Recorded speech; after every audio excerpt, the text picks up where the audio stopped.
Hey guys, welcome back to the channel. This is a story about what if Naruto is a Pokémon professor. Before I start, please support for more amazing content and do consider subscribing to my channel and share this video with your friends. This is written by CHOEJHULKP9, link in description and support writer. Let's start the video. The journey begins. Insert Pokémon movie theme. Pokémon. Dazzling and awe-inspiring. The amazing creatures that thrive on this planet. In numbers virtually too numerous to count, possibly hundreds and thousands, but numerous and varied to be sure. People and Pokémon competing together against others in the Pokémon battle. And hoping to one day become champions. Living together and reaching out together as friends and comrades. Among those people are Pokémon researchers and scientists. People who dedicate their lives to studying and figuring out the mystery that is the world of Pokémon. Throughout the various regions of the world, each with their own unique Pokémon, researchers and professors work on analyzing the many Pokémon. In the Hoenn region, the main professor would be Professor Birch in his lab in Little Root Town. The main Pokémon researcher and starting point for many beginning trainers as the first stop to pick up their first Pokémon. But in Hoenn, there is another group of accomplished Pokémon scientists who happen to work with Professor Birch and many of the other Pokémon professors from other regions. That would be Professor Minato Namikaze and his wife, Professor Kushina Uzumaki of Satopola City. Satopola City, home of the Satopola City Gym, also has a big research center where Minato and Kushina work as husband and wife. Both Minato and Kushina were Pokémon trainers when they were younger, and Minato even conquered the battle frontier in his youth, but they both had a love of Pokémon and researching them that they decided to become Pokémon researchers. The two married and continued their work over the years on various topics including ancient Pokémon and legendaries as well. Soon they had a child, and young Naruto Namikaze was born. Naruto loved being in his parents' lab and watched them work whenever he could.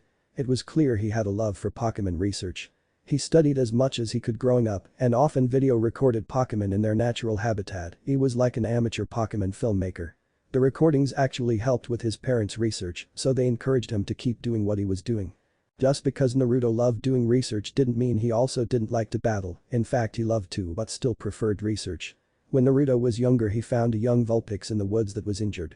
So Naruto took him to his parents' lab and nursed it back to health. After that, the Vulpix took a liking to Naruto and didn't leave, so Naruto decided to keep him. He named him Kurama. When Naruto turned 15, his parents asked him if he wanted to travel to get the same experience they did when they were younger, and they said it would be a good idea to get some field experience if he wanted to be a Pokémon researcher, and Naruto couldn't agree more. So they told him to head over to Little Root Town to meet with Professor Birch, who would have some gifts for him to start his journey. Naruto would get on a bus that would take him to Petalburg City and then he could walk to Little Root Town from there. Naruto got his pack of clothes, food, medicine, and other supplies like Pokeballs, journals and spare videotapes for his video camera. Naruto hugged his parents goodbye and started his journey. Line break XXXXX. Naruto got off the bus at Petalburg City and walked to Little Root Town to speak with Professor Birch. He wore an orange t-shirt, blue jeans and Converse sneakers. He also wore a blue button-up long sleeve over his t-shirt with an orange jacket as well. He had his goggles on his forehead and a Pokeball necklace around his neck. By his side were his three trusty Pokémon. His main Pokémon would be his Ninetales, Kurama. Since Naruto got Kurama when he was young, and after all the training and battling they did against local trainers in Satopola City, and Minato giving Naruto a Fire Stone, Vulpix evolved into a Ninetales. Kurama was walking alongside Naruto with a Pokémon perched on its back. Said Pokémon was a Bagon that Naruto found near Satopola City. It was jumping off rocks in an attempt to fly, but it got attacked by an Ursaring and Naruto, and Kurama helped. Bagon did get hurt, but Naruto nursed him back to health. After that, Bagon kept following Naruto and wanted to come along, so Naruto agreed and he got his second Pokémon. Naruto's third Pokémon was a Nuzleaf, who was walking alongside Naruto's other side. Naruto found the Nuzleaf injured in a battle against a Pinsir and Naruto helped. The Nuzleaf was scared of Naruto, but Naruto got Nuzleaf to trust him and helped him defeat the Pinsir and heal his wounds. After sharing a brief meal of Pokémon food, Nuzleaf wanted to come and Naruto accepted. Nuzleaf. Nuzleaf said to Naruto. Yup, we should be there soon. After we head to Professor Birch's lab, we can start traveling around. Naruto said. Bagon said. Well, our first stop should be Respiro City. I bet it would be a good place for some research and to see some awesome rock-type Pokémon. Naruto said. Ninetales. Kurama said. I'm not sure yet if I want to do gym battles or just watch. I mean, I like battling, but I do like research more. Naruto said as they finally came to Little Root Town. Ah, here we are, Little Root Town. This is it guys, my first stop on becoming a great Pokémon researcher. Naruto said as his Pokémon cheered. Naruto walked through the town to Professor Birch's lab when he heard some noise off to the side and Ninetales sniffed the air. Ninetales? Ninetales said, getting Naruto's attention. Trouble. Let's go. Naruto said as he and his Pokémon ran into the forest and heard someone shout for help. Naruto then ran into a clearing to see Professor Birch in a tree to get away from some Pachina and a girl who got blasted in the face by a water gun from a mudkip. Kurama, use Swift on the Pachina. Naruto shouted as Kurama let loose a swift attack that hit the Pachina and sent them away, frightened. Whoa, that was close. Thanks for your help. Professor Birch told Naruto as he walked up to him. No problem, Professor Birch. Naruto said as Birch realized who he was. Ah, Naruto Namikaze, good to see you. Ha, you look just like your father. Birch said. Yeah, I get that a lot. Naruto said as he rubbed the back of his head. So what was that all about? Naruto asked. Oh, just a misunderstanding. But I'll explain later, there's a Pikachu out there that's in trouble. Birch said. Then I'll help. Naruto said. So will I. The girl said. Alright, then we've got to hurry. Birch said. On it. Kurama, see if you can sniff out for a Pikachu. Naruto said as Kurama sniffed and got a scent. Ninetales. Ninetales said, pointing to the woods. Alright, lead the way. Naruto said as they followed Ninetales. By the way, my name is Naruto Namikaze. Naruto said to the girl. Oh I may. May said as the two exchanged greetings and followed Kurama. They then saw a blast of lightning shoot up to the sky. What was that? Pikachu's electrical buildup is reaching critical mass. Pikachu might explode. Birch said. Then we've got to hurry. Naruto said as they ran towards the electricity. They then ran into a clearing and saw Pikachu releasing a lot of energy and a boy with a red cap. Ash, get away. Pikachu could explode at any moment. Birch said. But I've got to help. Ash said as Pikachu got up and ran away. Pikachu. Ash chased after his Pikachu as it ran off a cliff and Ash followed. Ash managed to grab Pikachu and then grabbed onto a branch on the side so he didn't fall. Naruto then pulled out some rope from his pack and threw it down. Grab on, Ash. We'll pull you up. Birch shouted. Okay. Ash shouted back as Birch, Naruto, May, Kurama, Bagan and Nuzleaf pulled the rope to pull Ash and Pikachu back up. They finally did as Pikachu seemed to do better but was still in pain. Prepare for trouble. Oh well, what's the point? A woman said as a giant robot landed in the clearing. Whoa, what's that? Birch asked. Prepare for trouble, for the umpteenth time make it double, and I'll make it rhyme to protect the world from devastation, to unite all people within our nation, to denounce the evils of truth and love, to extend our reach to the stars above. Jesse James Team Rocket blasts off at the speed of light. Surrender now, or prepare for an out-of-this-world fight. Meath, that's right. Team Rocket shouted as they appeared. Professor Birch, that's Team Rocket and they keep trying to catch Pikachu. Ash said. Team Rocket? Who are they? May asked. I've never heard of them. Birch said.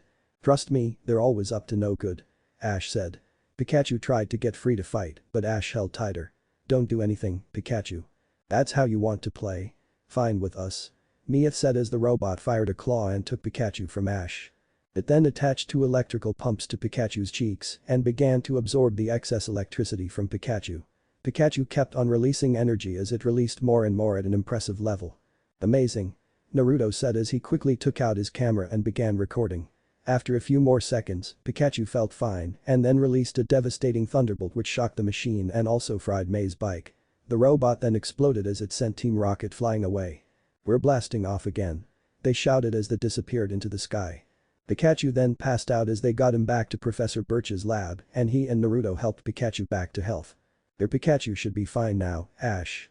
It seems the Team Rocket's machine absorbed the excess electricity. Naruto said. Naruto's right, a good night's rest and Pikachu should be fine. Birch said as they heard May walk in. Hi, I thought I should introduce myself. I'm May. May said.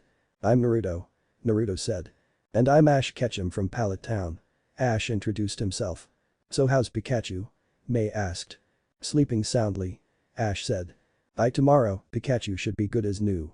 Naruto said. That's good news. May said. Well, now May. Are you ready to choose your first Pokémon?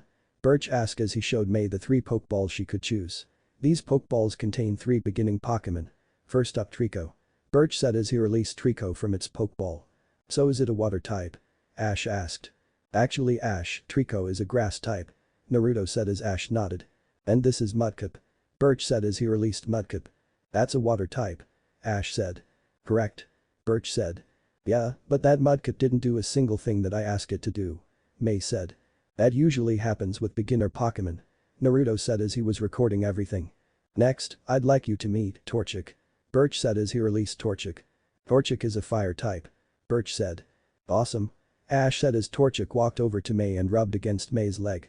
Well, this one's not so bad. I like it. That's that, I choose Torchic. May said. Be sure to take the Pokédex and those Pokeballs too. Birch said. If you work hard you can become an even better trainer than your father. That sounds like a great aspiration. Naruto said. Ash, here is your Pokédex and Pokeballs. Birch said. Thanks Professor Birch. Ash replied. And Naruto, here is the research Pokédex. Birch said. Thanks Professor. Naruto said as he got a brown Pokédex. Research Pokédex? Ash asked. You see Ash. Naruto here wants to be a Pokémon researcher like me and his parents. So researchers get a different Pokédex that includes information on the other regions as well as other information on Pokémon and even acts as a map and research tool. Professor Birch said. Cool. Ash said. So you want to be a Pokémon researcher? Yep, this is going to be my field experience. Naruto said. Line break XXXXX. The next morning, Naruto woke up and grabbed his stuff as he walked outside to see May and Ash talking as well while Pikachu and Torchic were playing. Nuzleaf and Bagan joined them as they had a game of tag. Tuckles, I guess our Pokémon have become quick friends. Naruto said. Professor Birch then walked out to talk to Ash and May. Now you two will have to register for the home league at the nearest Pokémon Center, okay? Birch asked. The closet town would be Oldale Town. Naruto said. Thanks Naruto. Ash said. You wouldn't mind me tagging along, would you? It might be fun and I could get some great research on the way. Naruto said. Sure, we'll all go together. Ash said. Good idea, you can look out for one another, but be careful. Birch said. Don't worry, Professor, we will. Goodbye. Ash said May and Naruto waved goodbye. Line break XXXXX. Ash, May and Naruto walked to Oldale Town, or more like Naruto and Ash walked with May walking behind, tired. As they walked to Oldale Town, May looked at Ash with Pikachu on his shoulder and Naruto with his Ninetales and Nuzleaf beside him and his Bagan on his head. Ash, Naruto? May asked. Yeah. They responded. I always thought that Pokémon were supposed to stay inside their Pokeballs. May asked. I guess so, but Pikachu likes it better hanging out here with me, right buddy? Ash asked as Pikachu happily agreed. Same here. Kurama doesn't like it in his Pokeball, and when it's nice outside, it's nice to walk with your Pokémon. Naruto said as his Pokémon agreed. I haven't gotten any complaints from my Torchic yet. Come to think of it, I barely know anything about this Torchic. May said. Then what you should do is look it up in that new Pokédex you just got. Ash said. Oh yeah. May said as she activated her Pokédex to get info on her Torchic. As May got info on her Torchic, an Azurill walked onto the road and May used her Pokédex to analyze it. Azurill, the water ball Pokémon. Azurill is able to throw its tail like a lasso, using the momentum to move about. It's so cute. I want it. May said. Then try and catch it. Naruto said. Alright, I'll just grab me a Pokeball and throw it. May said as she did it and Azurill went into the ball, but after a few shakes it came out and looked angry. Hey, what gives? May asked. Well, you're not going to catch anything that way. Ash said. Why not? I threw an empty Pokeball at it, didn't I? May asked. First you have to battle and weaken the Pokémon. Then you throw your Pokeball. Naruto said. Right. I know. Time for a Pokémon battle. Torchic, I choose you. May shouted as she released her Torchic. Torchic then ran after Azurill as Azurill just hopped away. Torchic ran at it to do a peck attack, but Azurill jumped out of the way and hit a tree instead. Azurill then bounced away as Torchic ran after it, with May trying to get her Torchic to stop. Torchic then hit a rock as May picked up Torchic. Okay, next time, don't do anything unless I tell you to. May said as Torchic nodded. Alright. Torchic, use your peck attack. May said as Torchic lunged at Azurill who just bounced away and Torchic pecked the tree. Azurill then jumped through a bush as Torchic followed and did an Ember attack, hitting Azurill but also Marill and an Azumarill who were angry. Torchic. May shouted as they saw Torchic with 3 other water types. Uh-oh. Naruto said as Azurill, Marill, and Azumarill hit Torchic with water gun attacks, causing Torchic to faint. The 3 Pokémon were going to attack again, but Ash and Naruto stepped in. Pikachu, use Thunderbolt. Ash shouted. Nuzleaf, use Energy Ball. Naruto shouted as Pikachu let loose a Thunderbolt and Nuzleaf fired an Energy Ball attack near the Pokémon, frightening them causing them to run away. May held her fainted Torchic as she tried to wake it up. Torchic, say something anything. May said. You see, fire Pokémon like Torchic are weak against water attacks. Ash said. I feel terrible. What should I do about this? May asked. Don't worry, we just got to get Torchic to the Pokémon Center and its energy will be restored. Naruto said. Well, what are we waiting for? May asked as they ran to Oldale Town and to the Pokémon Center. Along the way they came upon some old ruins and an excavation site. Whoa, what's going on here? Naruto asked as he took out his camera and began to record everything. It looks like they may be a bunch of old buildings. May said. Well, actually these are the ruins of Oldale. My name is Professor Alden and I'm here investigating them. Professor Alden said as he introduced himself. Hi, my name is Ash. Ash said. I'm May. May said. Naruto. Naruto said. Nice to meet you three. Now tell me, where are you guys going in such a big hurry? Professor Alden asked. We're trying to find the Pokémon Center. Ash said. Well, you're almost there. It's just over this hill. Alden said. That's great, thanks. Naruto said as they ran to the Pokémon Center. Line break XXXXX. They ran to the Pokémon Center and May left her Torchic with Nurse Joy to heal. After that, Ash had to call Professor Oak to tell him that he arrived. Hey, Professor Oak, I just not got into Oldale Town. Ash said over the computer. Wonderful Ash, it's always nice to hear from you. Professor Oak said. I already registered for the home league, so I'm psyched for my first badge. Ash said. It sounds like another big adventure for you, young man. Professor Oak said. That's right. Professor Oak heard from Ash's May and Naruto showed their faces. We haven't been introduced yet, but I'm May. May said. Well, hello May. I'm Professor Samuel Oak from Pallet Town. Professor Oak introduced himself. Oh I know you. My brother always listens to your radio lectures. May said. Hi Professor Oak. Good to see you again. Naruto said as Professor Oak recognized Naruto. Naruto, my goodness, look how big you got. It's been years since I've seen you.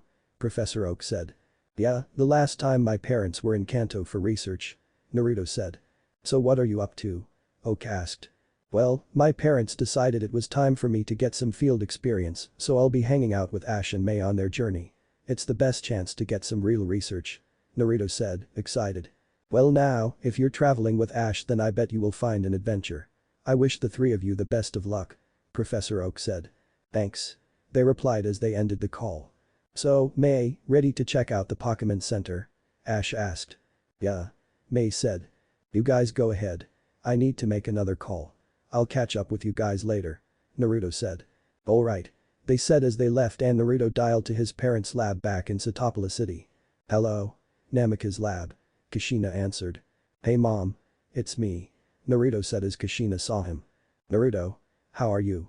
Did you get to Professor Birch's lab, okay? Kushina asked. Yup, I got there, made some new friends and got my research Pokédex. Naruto said. Oh, you made some new friends, well that's good. So what are your plans now?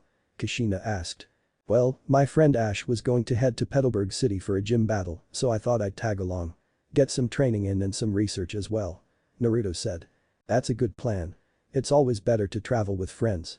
So how are your Pokémon? Kushina asked as Kurama came into view. Hi Kurama. Are you taking care of my son? She asked as Ninetales happily replied. He is, and Bagan and Nuzleaf are doing good as well. Naruto said as he held up their Pokeballs. So where's dad? Oh, your father is off talking with Juan at the gym about some research he found. But I'll tell him you said hello. Kushina said. Thanks mom, talk to you soon. Naruto said. Goodbye, and be careful. Kushina said as they hung up. Naruto then got up and walked around the Pokémon Center and to the food area where he saw May and Ash talking with Professor Alden. So Naruto grabbed some food and sat down with them. Line break XXXXX. After the meal, Professor Alden showed Naruto, May and Ash's lab in the Pokémon Center where he was doing his research on the Oldale ruin.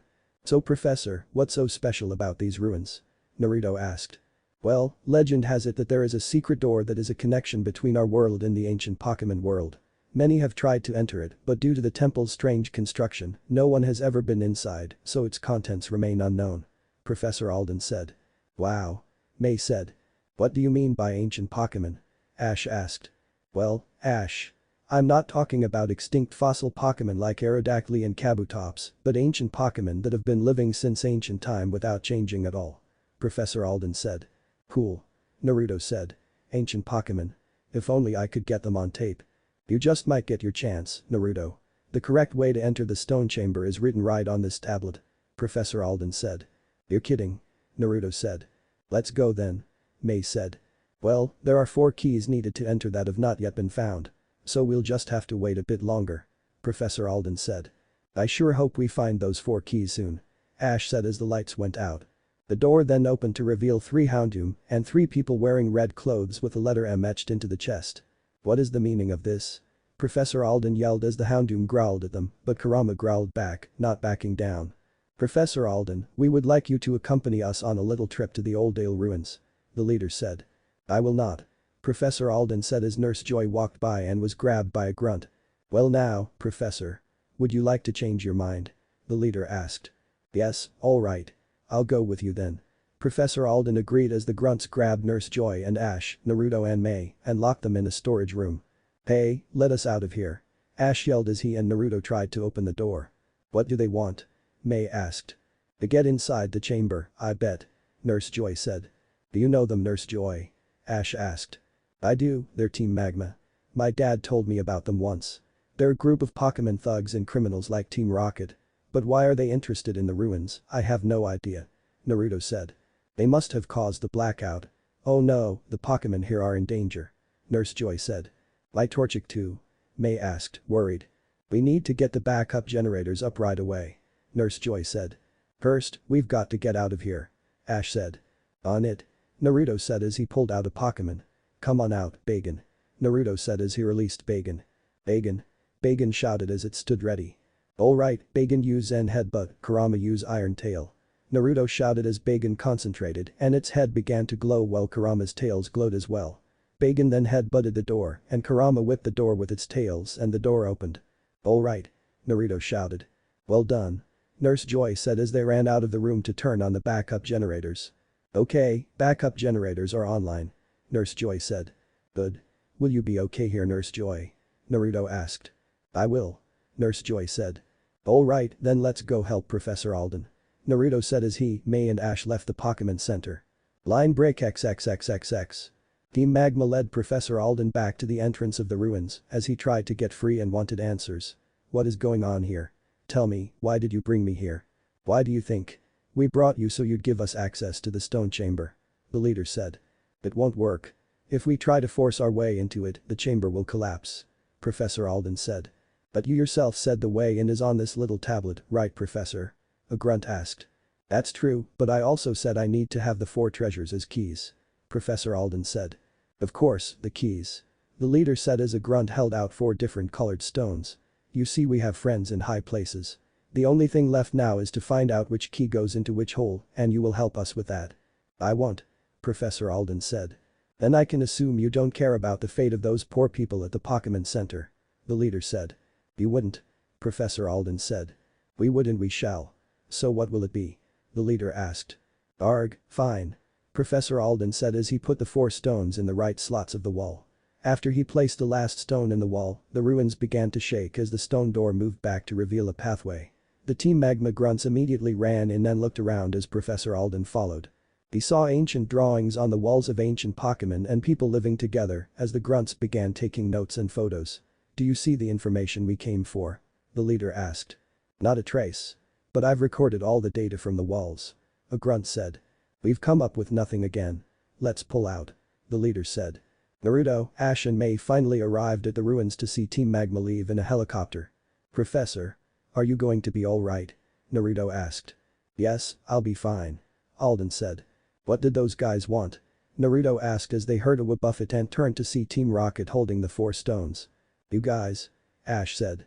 Rats, seems like we've been discovered. Jesse said. Hey, you guys give back those treasures. Alden shouted.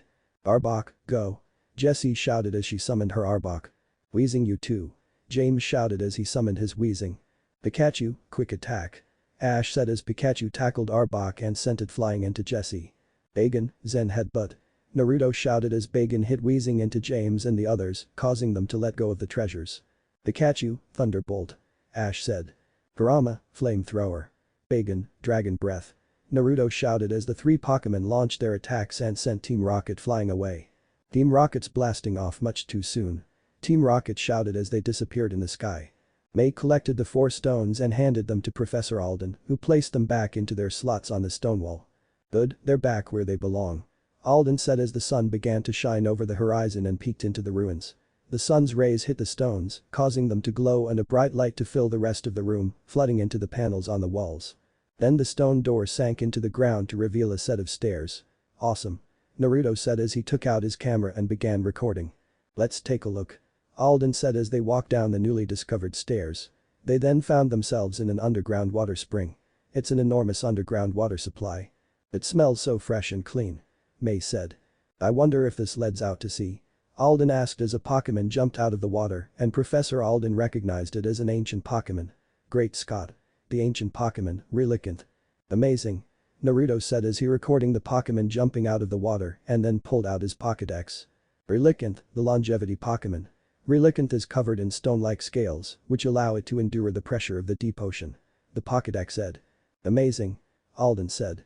After the discovery, Ash, May and Naruto returned to Pokémon Center to get May's Torchic and to continue on the trip to Petalburg City. Line break XXXXX. Ash, May and Naruto kept on walking until they finally came to Petalburg City. They looked around the city before stopping at a park to get some rest and to talk about what to do next. So, Petalburg Gym is a big deal, huh? May asked Ash. Are you kidding? If I win a gym battle there, I get a badge, and when I get all 8 of those badges, I can compete in the home league. Ash said excited. So what are we waiting for, let's go. Naruto said. You guys go ahead. I have to take care of some things.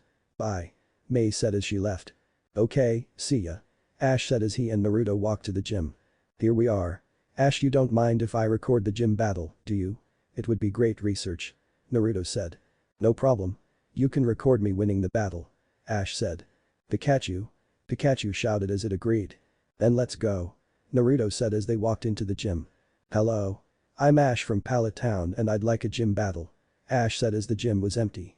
Hello. Anyone here? Naruto shouted as Kurama shouted as well. Can you please keep it down? I'm right in the middle of watching a video of the Silver Conference. They heard as they turned to see a kid holding a book. Oh, sorry kid. Ash said as the kid recognized Ash. Wow, it's really you? You were in the Johto League Silver Conference. You lost in the second round. The kid said as Ash and Pikachu got bummed out. Hold on, your name is Alf. It's Ash. Ash said.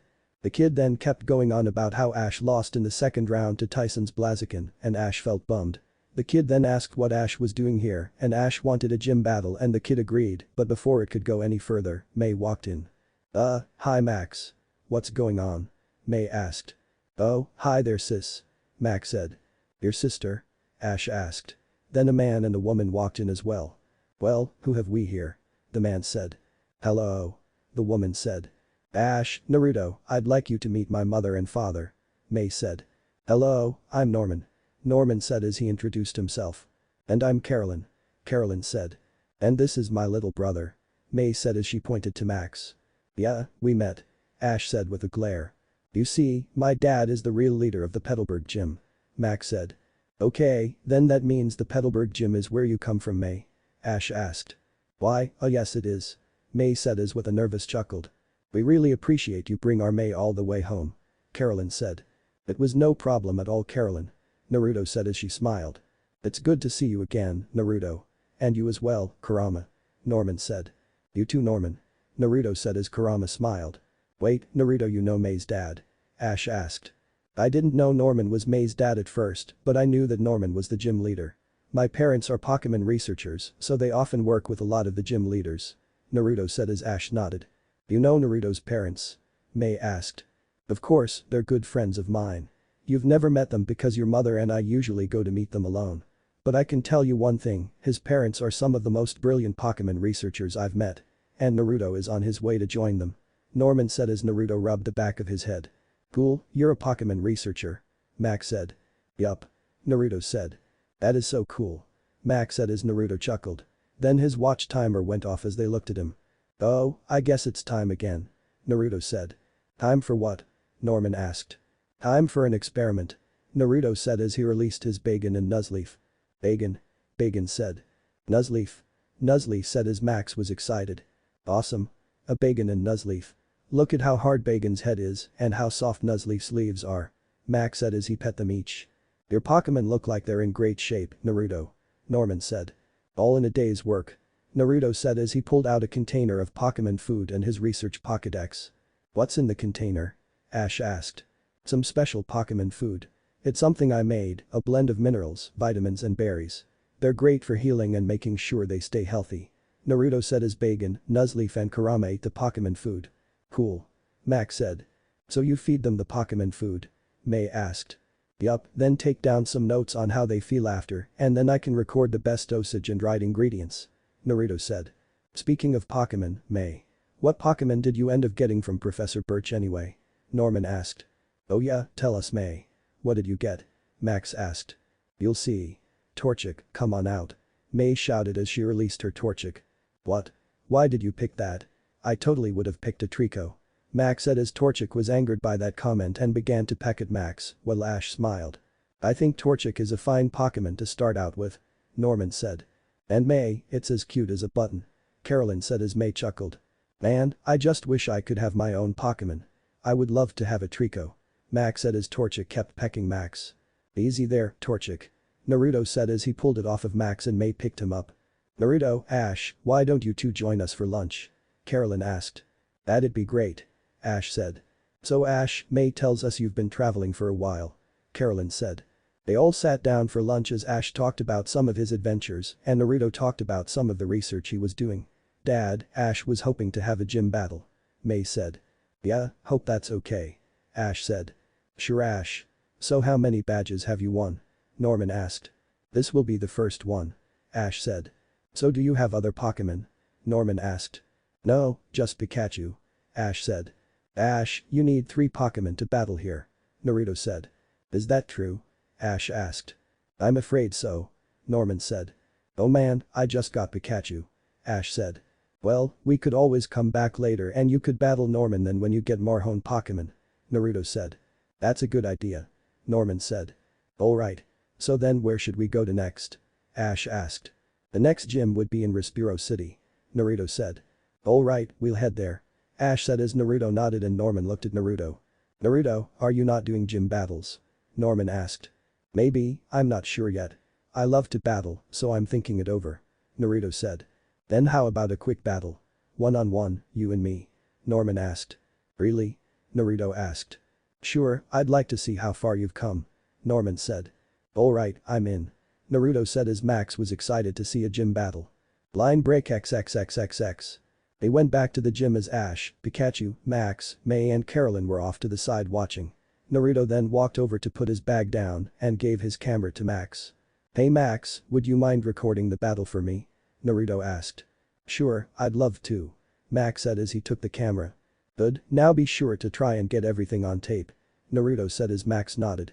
Ash, watch as well, this could help when you come back to battle for your badge. Right, good luck. Ash said as Naruto stood at his side of the battlefield and Norman at his. Alright, Kurama, let's go. Naruto said as Kurama stood on the battlefield. Vigoroth, I choose you. Norman shouted as he released his Vigoroth. Vigoroth. Vigoroth shouted as it stood ready to fight. The Vigoroth? Ash asked as he used his Pokédex. Vigoroth, the wild monkey Pokémon. Vigoroth is only comfortable going berserk. It will destroy anything in its path by spinning both arms and goes more berserk when done. The Pokédex said. Vigoroth. Vigoroth shouted as Naruto and Kurama were unwavered and ready to fight. Look at Dad's Vigoroth ready to go. Max said. Alright, Kurama, let's go. Naruto shouted as Kurama ran forward. Vigoroth, use scratch attack. Norman said as Vigoroth readied its claws and swung at Kurama. Kurama, jump to dodge.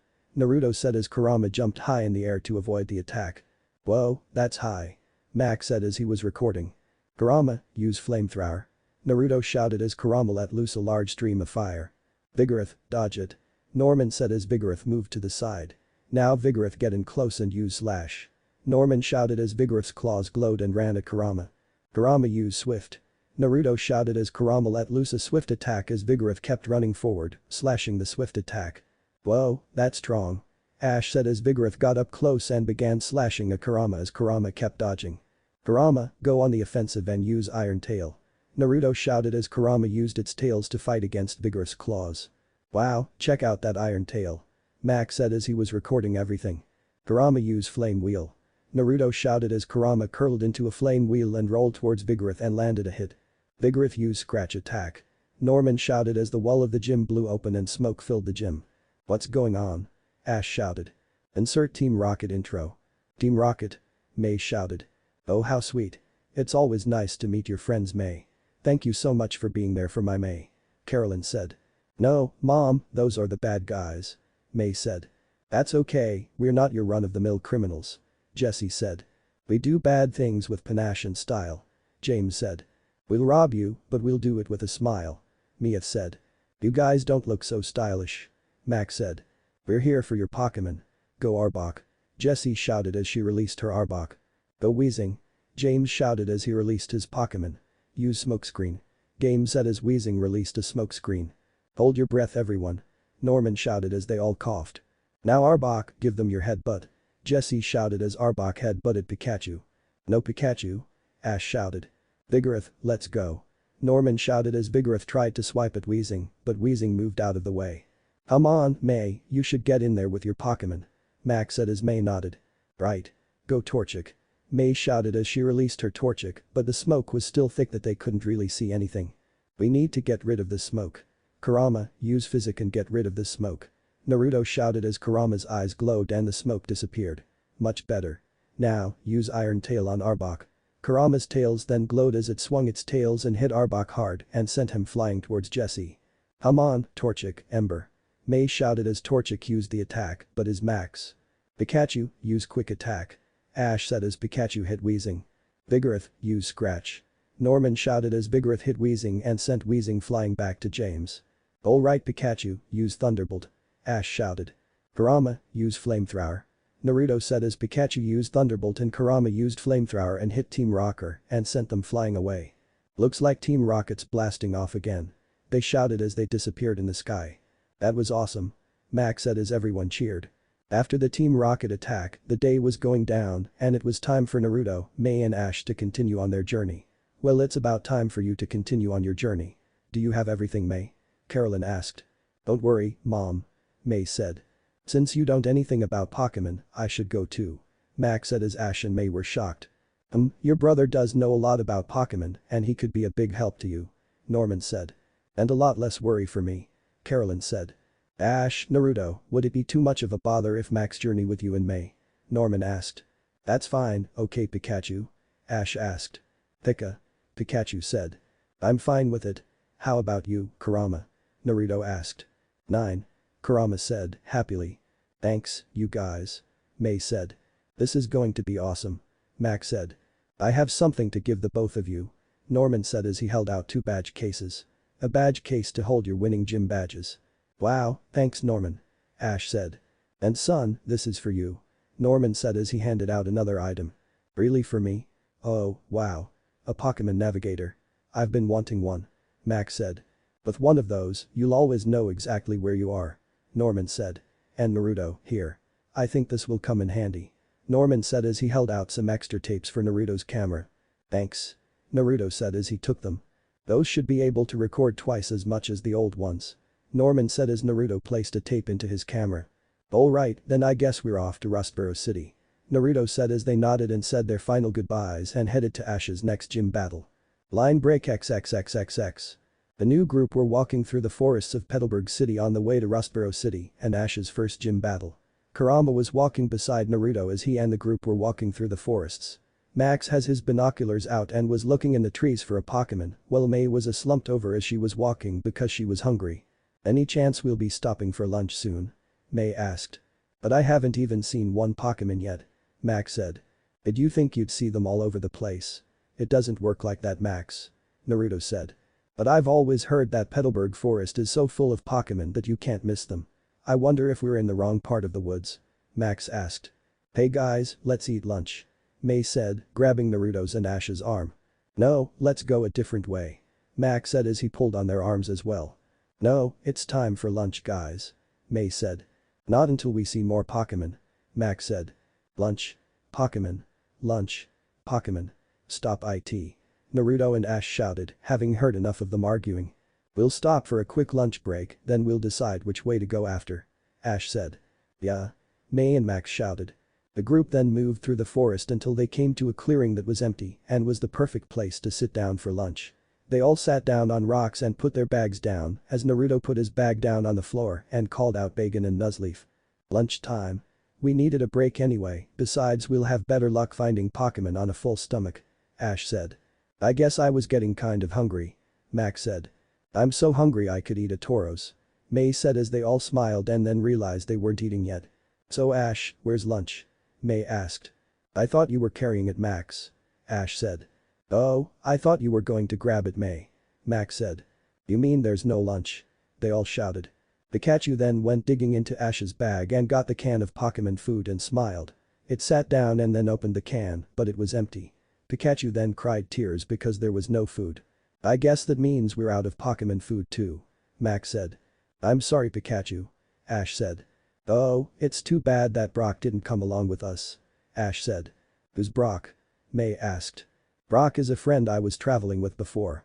He knows lots about Pokémon, but he really knows how to cook too. Ash said as he and Pikachu had dream eyes, remembering Brock's awesome food as May tugged his hat down. Sorry, I'm so useless compared to him. May said as Ash nervously rubbed the back of his head. They then heard some commotion and saw Naruto unpacking Pokémon food for Kurama, Bacon and Nuzleaf. Here you go guys, enjoy. Naruto said as he placed their bowls of food in front of them and they happily ate. Bacon said, happily as he ate. You're welcome. I made some new Pokémon food for you guys so enjoy it. Naruto said as he then reached into his bag and got another container. And I've also got food for you too, Pikachu. Pikachu? Pikachu shouted happily as he jumped up happily and hugged Naruto's face. You're very welcome. Enjoy. It has a blend of special berries that electric Pokémon find amazing. Naruto said as Pikachu kept eating and eating.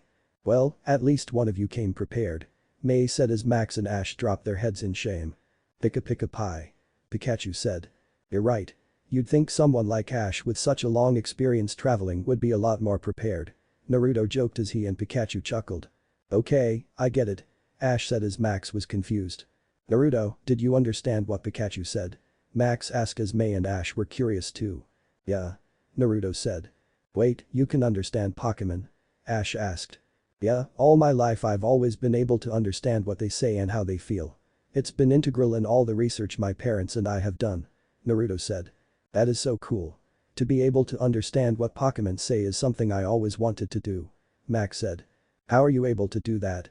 May asked. I don't know. It's something I had since I was a baby. The first time was in my parents' lab and I understood what my dad's Jolteon said. I never could figure out a reason as to why I can understand Pokémon, but I'm not looking for a cure. It's awesome. Naruto said as they nodded. Well, with the Pokémon eating, I think we should eat as well. Naruto then pulled out a wrapped package from his backpack and unwrapped it to reveal a peanut butter and jelly sandwich. Ash, May and Max were happy-eyed as they saw food. We'll cut the sandwich in 4 and each get some food. Naruto said. Yeah, Naruto's the best. They shouted. They were all about to grab a part of the sandwich when it was suddenly gone from Naruto's hand.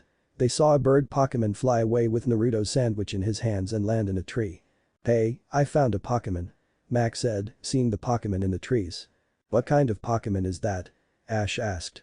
It's a Tailo. Naruto said. Tailo? Ash asked as he used his Pokédex. Tailo, the tiny swallow Pokémon. Tailo has a fierce personality, never backing down even from the most powerful opponents. The Pokédex said. They've backed that sandwich. May said as the Tailo happily ate the whole sandwich. Wahh. It ate the whole thing.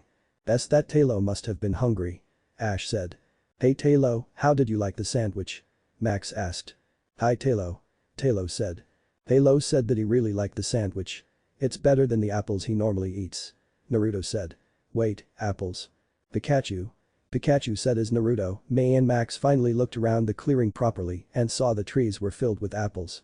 How did we miss that? Naruto asked, scratching his head. Ninetales. Kurama said. I'm not that dense. Naruto said. Awesome, we got ourselves lunch. Pikachu used Thunderbolt. Ash said as Pikachu let loose a Thunderbolt and dozens of apples fell from the trees and onto the ground. But it also had the effect of sending the entire horde of Talos out of the apples trees which was their territory. Uh-oh. I think we just disturbed the Talos' territory. Naruto said. They look angry. Ash said. It looks like they're about to attack. Max said. What's their problem? They've got their fruit back. May said. It's not that. Talo are fiercely territorial and they think we're in their territory," Naruto said. "In that case, they're mad because we were going to eat some of their fruit," Max said. "What should we do?" May said. "I guess we could try apologizing," Ash said as the Talo that ate the sandwich shouted and the other Talo charged. "Too late for that," Naruto said. "Eyes, do something," May shouted. "Pikachu, Thunderbolt," Ash shouted. "Kurama, Flamethrower. Bagon, Dragon Pulse. Nuzleaf, Razor Wind," Naruto shouted as the Pokémon let loose their attacks that hit the Talo, but the Talo were serious and determined and got back up to fight. "Man, these Talo are determined," Naruto shouted. "Eyes, again," Ash shouted as the Pokémon let loose another barrage of attacks and hit the Talo. The Talo got more tired and a few dropped down, but more soon came and surrounded the group. Pikachu then hit the Talo that ate Naruto's sandwich with a Thunderbolt, but the Talo kept flying straight at Pikachu as Pikachu dodged out of the way. "That Talo must be the leader," Naruto said. "And from the jelly mustache around its beak, it's the one that started this," Max said. "Watch out, Pikachu," Ash said as Pikachu dodged another quick attack from the Talo, but it came back and nailed Pikachu with a peck attack. "Pikachu," Ash shouted as he grabbed Pikachu. "Alright, guys. Get ready to run," Naruto said as they nodded. "Kurama, smoke screen." Kurama then let loose a smoke screen as the group saw a Pokeball fly through the air. "Fortress, explosion." A person shouted as the Pokeball let loose a fortress which used explosion that caused a distraction so the group could run away from the clearing. They then stopped near the river as Ash recognized the trainer as Brock. "Brock, it's good to see you," Ash said as he and Brock hugged it out. "Good to see you too, Ash. Don't worry, we'll be safer in this part of the forest," Brock said.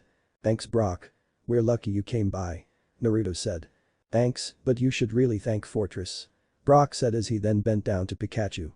"It's good to see you again, Pikachu." "Pika pika," Pikachu said.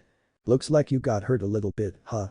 Brock said as they saw the small bruise on Pikachu's arm, so Brock pulled out a potion and sprayed it on Pikachu's wound. "Here. Pika," Pikachu shouted as the spray stung. "A shot of that and some rest and you'll be as good as new," Brock said. "So Brock, what are you doing here? I thought you were going to go home," Ash said. "I did go home, but everything was fine so I decided to come back out. Then Professor Birch said you were going to Rustboro City, so I decided to come out to see if I could find you," Brock said. "Wait, so does that mean we're going to be traveling buddies again?" Ash asked, excited. "Sure, if you'll have me," Brock said holding out his hand. "Best news I've heard all day," Ash said, shaking his hand. Ash then introduced Brock to Naruto, May, and Max, and the five were going to sit down for lunch when the Talo that stole Naruto's sandwich came back looking for a fight. It wanted to fight Pikachu to determine which Pokémon was the best. After an intense fight, Pikachu won and Ash caught a Talo. Then there was a bit of an incident with the other flock of Talo trying to attack the group because of Team Rocket, but they were dealt with. Team Rocket was sent flying away and the flock had moved on as the group was moving closer to Rustboro City. Line break XXXXX. The group kept moving to Rustboro City through the woods until they came to Rustboro Town for some rest after days of walking. The group walked into the Pokémon Center as Brock immediately went up to Nurse Joy and began to go lovey-dovey-eyed with her as the others chuckled nervously with sweat drops. After Brock calmed down a bit, Naruto walked up to the counter. "Excuse me, Nurse Joy, could I register for the Pokémon League?" Naruto asked. "Sure thing, I'll just need your Pokédex," Nurse Joy said as Naruto handed her his research Pokédex. "One moment. So, Naruto, you're going to do gym battles?" Ash asked. "Yup, I gave it some thought and I decided to participate in the Pokémon League," Naruto said. "Alright. Then we've got some gym battles to win," Ash said as Naruto nodded when Nurse Joy handed him back his Pokédex. "Alright, you're all registered for the Pokémon League. By the way, a package has been waiting for you," Nurse Joy said. "A package?" Naruto asked as Nurse Joy put a large box on the counter. "Oh yes, it came a few days ago addressed to you," Nurse Joy said. "Thanks Nurse Joy," Naruto said as he took the box and he and the others moved to a table. "I wonder what's inside?" Brock asked as Naruto saw it was from his parents' lab in Satopola City, seeing the whirlpool swirl. The symbol of his parents' lab. "It's from my parents," Naruto said as he opened it to see a large blue Pokémon egg with black and white spots on it. It was in an incubator. Also in the box was a badge case with his parents' lab symbol on it, an orange and red Pokegear, a box and a strange pendant that had a solid blue crystal with golden edges. They were 3 lines that ran across the pendant and then met in the center to form some sort of circle. "Cool, my dad's old badge case," Naruto said as he took it and opened it to reveal it was empty, meaning it was meant for him. The Pokegear, awesome. Max said, looking at it. It's the new one. May said. And a Pokémon egg. I wonder what kind of Pokémon is inside. Brock asked as he looked at it. Well, we won't know until it hatches. Naruto said as Ash picked up the box and necklace. Cool necklace. Ash said as Naruto looked at it. What do you think, Kurama? Naruto asked. Nine Ninetales. Kurama said. What did he say? May asked. He said it's a perfect match for me. Naruto said as he put it on. Ash, what's in the box? Let's see. Ash said as he opened it to reveal 3 objects. One was a leaf stone, the other was a charcoal with a string attached, and the final object was a dragon fang. Awesome. It's a leaf stone. Naruto said. Cool. If you give certain Pokémon a leaf stone, they'll evolve. Max said, excited. Wow. And the other 2 items? May asked. Charcoal and a dragon fang. Items that boost fire and dragon type moves. Perfect for Kurama and Bagan. Naruto said as he took out Bagan's Pokeball and released it. Bagan said. Here, guys. It's a gift from my parents. Naruto said putting the charcoal around Kurama's neck and the dragon fang around Bagan's as the 2 items would boost their attacks in battle. Naruto then returned Bagan. I got to call my parents. Naruto then went to use the video phones in the Pokémon Center as the others followed him with Brock holding onto the egg while Naruto used the phone. The phone rang for a few seconds as then an image came through and showed a man who looked like an older Naruto, except with no whisker scars on his face. Dad.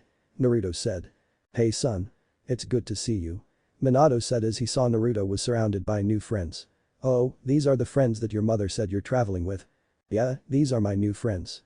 Naruto said as the others stepped forward. Hello. My name is Ash Ketchum from Pallet Town. Ash said. Hi, my name is Brock from Pewter City. Brock said. Hello, my name is May and I'm from Petalburg City. May said. And I'm here brother Max. Max said. Ah, May and Max. Norman talks a lot about you too. You've gotten a lot bigger from the pictures he's shown me. Minato said as May and Max chuckled. Brock, it's nice to meet you. I've met your father once before, a good rock gym leader. Thank you Professor Namikaze. Brock said. Ash, I've heard from Professor Birch that Professor Oak says that you're one heck of a trainer and you've had your fair share of experience with legendary Pokémon. Minato said. Yeah, I've had some great adventures. Ash said. Pikachu? Pikachu said. Well, if you ever come to Satopola City, I'd love to talk to you about your adventures. Minato said. Sure. Ash said. So, son, I can guess that you got our package. Minato asked. Yeah, I got to the Pokémon Center and Nurse Joy said it was waiting for me. How did you know I would get it? Naruto asked. Because your mother and I know you so well. And Norman gave us a call saying that you guys were heading to Rustboro City, so since this Pokémon Center on the way, I knew you would stop. Minato said. Well thanks Dad. Naruto said as Minato smiled. No problem. I hope you like your gifts. My old badge case is nothing fancy, but I figured I'm not using it for anything so you should have it. You are going to do gym battles, right? Minato asked. I am. And the leaf stone, charcoal and dragon fang will help in the future. But where did the egg come from? Naruto asked. Well, actually Crash Naruto heard as his father turned to his side and was then tackled from the screen by a red blur as he gasped in pain as Naruto and his friend's sweat dropped. Naruto then saw his mother pop up with a smile. Hello Naru. Kushina said. Hey mom. Good to see you. Naruto said. Oh I miss you son. You don't call enough, which is why I packed you a new Pokegear so you can call me whenever you want. Kushina said as Naruto nervously chuckled. Tuckles I will I promise. By the way, what about the other 2 gifts in the package? The egg and necklace. Naruto asked. Oh those? Those aren't from us but from Riley. You remember him, right? Kushina asked. Yeah I remember. Tall guy, blue suit, kind of weird. Naruto said as his mother chuckled. I think the word is eccentric. It's not every day a child meets a specialized trainer on par with Lance, Agatha, and Drake. Besides, I remember he took a liking to you. Anyway, he sent those 2 items to the lab a few days ago. Saying that, and I quote Naruto has a big destiny ahead of him and these will help. I'll see him soon. Kushina said as Naruto thought for a moment. Weird. Naruto said. I thought so too. I tried to get in contact with Riley, but he's gone to the Iron Islands and you know it's impossible to get a call there. But I'll tell him you said thank you. Kushina said. Thanks, Mom. I got to go. And tell Dad I said bye. Naruto said as his mother smiled and the call ended. Well, your parents are Brock said. Odd? Naruto asked. Not the word I was looking for. Brock said. Don't worry, they are. But they're great. Naruto said as he got up and put the egg in his bag. So, what should we do now? Well, we could look around town for something to do. Brock said as they all nodded and left the Pokémon Center and began walking around through the town and saw a lot of trainers training with their Pokémon, but they weren't focusing on the strength of their attacks or ferocity of their attacks, but on their appearance and style, which confused the whole group except for Naruto. They don't look like they're training for a battle, but I wonder what they're doing. Ash said. Hey, check it out. Max said, pointing to the town's local hall to see a large sign that read Pokémon competition. They must all be preparing for that Pokémon contest. Naruto said. The Pokémon contest? May asked as a Bodifly landed on her face, shocking her. Get off me. May shouted in panic as the Bodifly flew off and landed on Kurama's head. Ninetales. Kurama replied happily as the Bodifly happily flapped its wings. It's a Bodifly. Naruto said. The Bodifly? Ash asked as he used his Pokédex. Bodifly, the butterfly Pokémon, and the evolved form of Suicune. Bodifly have long thin noses which they use to suck the pollen of flowers. The Pokédex said as the Bodifly flew off of Kurama and happily landed on May's head. Get off. May shouted as the Bodifly was on her head. Looks like you got a new friend. Ash joked. This isn't funny. May shouted as she shook her head to try and get rid of the Pokémon. I'm so sorry. Are you okay? The group heard as they turned to see a boy and girl running to them. The boy had a Venomoth on his shoulder and girl ran ahead and had her eyes on the Bodifly. Hello. Brock shouted as he got love struck with the pretty girl. Is your mother an artist? Because you are the perfect picture of beauty OFFGH, Brock said as the Bodifly smacked onto his head, causing Naruto and Kurama to laugh. Bodifly, stop that. The girl said. So I was wondering, is this Bodifly yours? Max asked. She is. The girl said. You guys are training for the Pokémon contest, right? Naruto asked. As a matter of fact I am, but some attacks went wrong. The girl said. That was probably my fault. Venomoth's whirlwind attack was too strong. The boy said. My name is Annette by the way. Annette said. And I'm Chaz. Are you okay? Chaz asked. Yeah, we're fine. I'm Ash from Pallet Town. Ash said. And my name is May.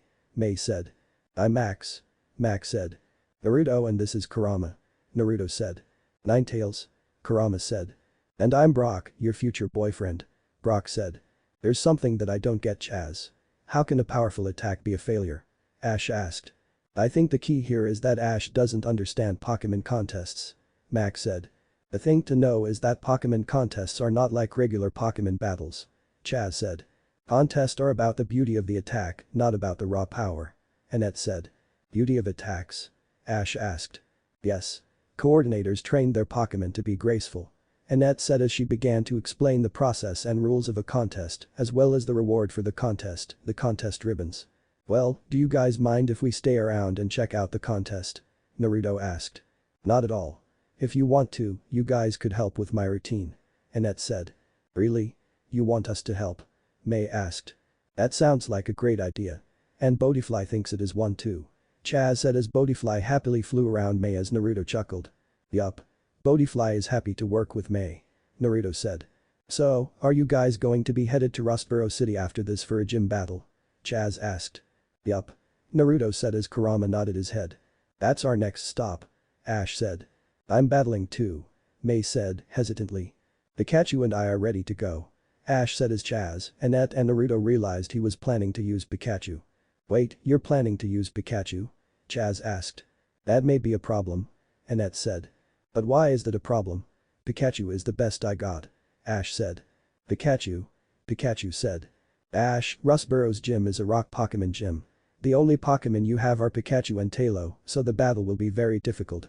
Naruto said. He's right. That will sure make things tough for Pikachu. Brock said as Ash remembered his first gym battle against Brock when he just used Pikachu and Pidgeotto. He did win, but it was luck. That's going to be a problem for you too, May. A fire Pokémon like Torchic won't have any effect on those rock Pokémon. Max said. Well, I might be able to help Pikachu in learning a new move that could be helpful in a fight against rock Pokémon. Naruto said. What move would that be? Ash asked. Iron Tail. It's a steel type move that any Pokémon with a tail could use and it's super effective against rock types. Naruto said. You guys up to learn it? Yeah. That'd be great. Ash said. While the others worked with Annette and Chaz on her routine, Naruto and Ash had a training session. Alright, Kurama showed them Iron Tail. Go, use is on that rock. Naruto said as Kurama jumped in the air and its tails glowed. It then swung it at a rock that was twice his size and smashed it to pieces. Whoa. I remember you used it on that door in the Pokémon Center a while ago, but I didn't know it was so powerful. Ash said as Naruto chuckled. Yup, it's a very powerful attack. But Pikachu is going to need to develop its tail muscles to the absolute best if it wants to learn this move. Naruto said. Got it. Ash said as he and Pikachu got to work. Line break XXXXX. The group stayed to watch the Pokémon contest and May was amazed more than the others. She even wanted a Bodifly of her own and she managed to catch a Wurmple on the way to Rustboro City. But right now, the group had arrived in Rustboro City and were currently at the Rustboro Tower, soaking in the sights of the city. Wow, look at the view. Brock said. It's amazing. May said. Yeah, but come on. Let's go to our gym battle. Ash said. Ash, I'm afraid we're not going to have our gym battle today. Naruto said. Why not? Ash asked. Because the gym leader is busy right about now. Naruto said. How do you know that? Brock asked. And what do you mean by busy? Max asked. You guys forget. My parents have worked with many of the gym leaders, including Roxanne. She is the leader of the Rustboro gym and I know that right about now she's busy teaching at the trainer school. Naruto said. Trainer school? Max asked. Yeah, Roxanne splits her time between teaching at the school and at the gym. So we're going to have to wait for tomorrow. Naruto said. Oh man. Ash said as Max heard a sound. He looked to his side and saw a Poliwag hiding under a seat. Hey there. Max said as Poliwag was a bit frightened. It's okay, we're here to help. Ninetales. Kurama said as Poliwag slowly walked out and Max picked it up. Hi there, Poliwag. Ash said. Hey there. Are you lost, Poliwag? Max asked as he saw the bandana wrapped around its tail. What's that? That's the symbol for the trainer school. This Poliwag must be one of theirs. Naruto said. Poliwag. Oh good. There you are. I've been looking all over for you. A woman said as she walked up to them and Poliwag jumped into her arms. I was so worried. Did you find it? We did. Good to see you, Roxanne. Naruto said as Roxanne recognized him. Naruto. It's so good to see you. Look how big you've gotten. Roxanne said as she then knelt down to Kurama. And you as well, Kurama. Roxanne said as she pet his head. Ninetales. Kurama said, enjoying the pet. Mr. Roxanne. They heard as they turned to see a bunch of kids about Max's age. 2 boys and a girl. The girl was holding a Pidgey and one of the boys was holding a Magby and both Pokémon had the same bandana. You found Poliwag. The girl then went up to the other boy. You see, everything is okay. Except our class trip is ruined and poor Poliwag is scared completely out of its mind. The boy said, rudely to the other. I'm sorry. The boy said. You have to be so mean. You know Kenny's afraid of touching Pokémon, so leave him alone. The girl said. Alright, that's enough you two. Now Kenny, I hope you learn a lesson here today. But don't worry, you tried your hardest. Now let's head back to the academy. Roxanne said as she then turned to Naruto. So, Naruto. Are you here for a gym battle? Yup. Me and Ash want a battle. Naruto said. That's perfect. Why don't you guys head over to the school and we'll see about your gym battle? Roxanne said. Perfect. And Max can check out the beginners class at the school. Naruto said. Really? Can I? Max asked, excited. Of course. Roxanne said as they left the tower for the school. When they got there, they were given a tour of the school by one of the teachers. They saw the classes that taught trainers to be Pokémon doctors, classes for Pokémon contests which May was attracted to, the advanced battling classes, and finally the beginner classes taught by Roxanne. They walked in to see Professor Oak on the screen giving a talk to the students. Professor Oak. Ash said. Hey Ash. And Brock, Naruto and May. Good to see you. Professor Oak said. Hi Professor. Brock said. Good to see you. Naruto said. And you must be Max. Professor Oak said. Hi. Max said as Professor Oak chuckled at his nervousness. So what's Professor Oak doing here? Ash asked. Sometimes at the training academy, we receive lectures from Professor Oak via video phone. Roxanne said. Since you boys are here, I can say that you have had your gym battles, am I right? Professor Oak asked. Actually, Professor. We haven't had our battle yet. Roxanne said. I'm teaching until tomorrow so we'll have to postpone our battle. That's fine. Naruto said as he got an idea. Actually, why don't we invite the class to watch the battle? Huh? Roxanne asked. What better way to learn about Pokémon and Pokémon battles than through watching a gym battle? Naruto said. That's a great idea. Battles often prove to be the most informative lessons there are. Brock said. Okay, sounds like a plan. How does that sound, class? Roxanne asked as the class erupted into cheers. So which one of you will go first? I'll go. Naruto and Ash said at the same time. No offense, Ash, but you've only got 2 Pokémon. I'll go first. Naruto said. I can make out just fine with Pikachu. Ash said. Alright. Let's settle this. Naruto said as Ash nodded and then raised their hands. Rock, paper, scissors, go. They shouted as Naruto won with rock against scissors. Ha, I go first. Naruto said as the rest of the class sweat dropped. This way, you'll be able to perfect Pikachu's iron tail. Alright. Ash said. Max got permission to participate in the beginners class, while May went to the Pokémon contest class, Brock checked out the Pokémon doctor class, and Naruto and Ash got some training in. The next morning, Naruto, Brock and May were waiting outside the gym. They were waiting for Roxanne to arrive and for Ash to show up. Where's Ash? Naruto asked. I don't know. I guess he was out training again. Brock said as they saw Ash running up to them. He stopped and he was out of breath. Ash, where were you? Naruto asked. I was out training and I caught a Trico. Ash said as he held up a Pokeball. You did? Brock asked. Yeah, it was wild and I caught it. Ash said. That's some luck. Wild Trico are hard to find. Naruto said. And it'll be useful in your battle against Roxanne. Brock said as Naruto took off his backpack.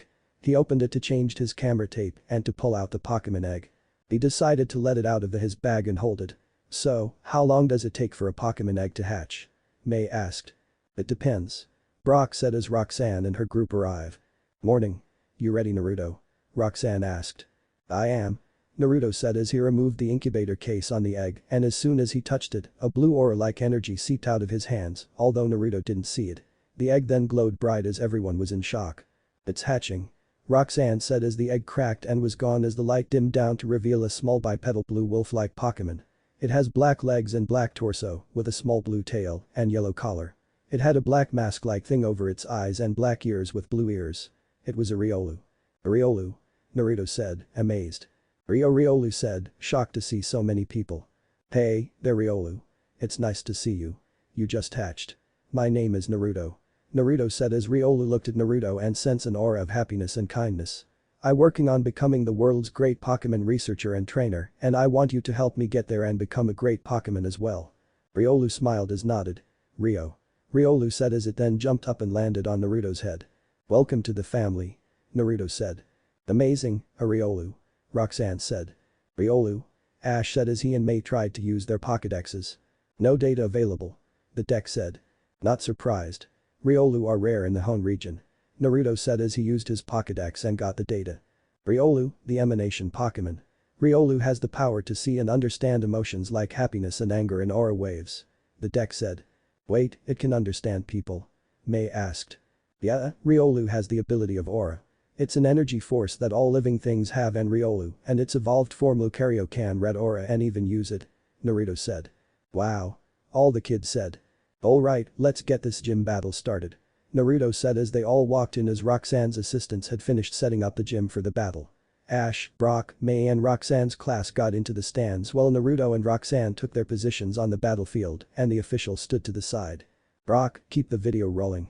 Naruto said as Brock started recording. Got it. Brock said. The battle between the gym leader Roxanne and her challenger Naruto Namikaze from Satopolis City will now begin. This will be an elimination match, with each trainer using 2 Pokémon. Only the challenger is allowed to substitute Pokémon during the match. The official said as Kurama moved to the side of Naruto. Naruto put his backpack down and put Riolu on Kurama's back. Now, Riolu, since you just hatched I won't be using you for battles just yet. But I want you to watch how the others do, okay? Naruto said. Riolu said, meaning yes. Insert Pokémon battle theme. Okay, Geodude, I choose you. Roxanne said as she summoned her Geodude, which was a large rock with large arms attached to it. Geodude said, ready to battle. Whoa, Geodude. Max said as May used her Pokédex. Geodude, the rock Pokémon. Geodude have incredible high defensive power, making it virtually resistant to most physical attacks. The Pokédex said. Whoa, boy, so it's got a good defense. May said. Yeah, and that Geodude's hard body can be super destructive in combat as well. Brock said, knowing from experience with his own Geodude. Let's go Roxanne. The kids shouted as Naruto smiled and unhooked a fastball from his belt. Alright, Nuzleaf, take charge of the battle. Naruto shouted as he threw the ball and it released Nuzleaf. Nuzleaf landed on its feet and assumed a fighting stance. Nuzleaf. Nuzleaf shouted. Rio. Riolu said, amazed at seeing a new Pokémon brother. Nuzleaf said, shocked to see a Riolu. Sorry about the weird meeting, Nuzleaf. But this is Riolu, he was in the egg I got and your new friend. So let's show him how we battle. Naruto said. Nuzleaf said, giving a thumbs up. Riolu said, excited to watch the battle. Hey, Ash, can I borrow your Pokédex? Max asked as Ash. Sure. Ash said, handing it to him, and Max used it so that the kids in the class could get some info on Nuzleaf. Nuzleaf, the wily Pokémon and the evolved form of Seeded. Nuzleaf can be found living in thick woodlands. The soft melodies they play on their leaf pipes are said to comfort humans. The Pokédex said. Cool. The kid said. I guess Naruto is going for type advantage.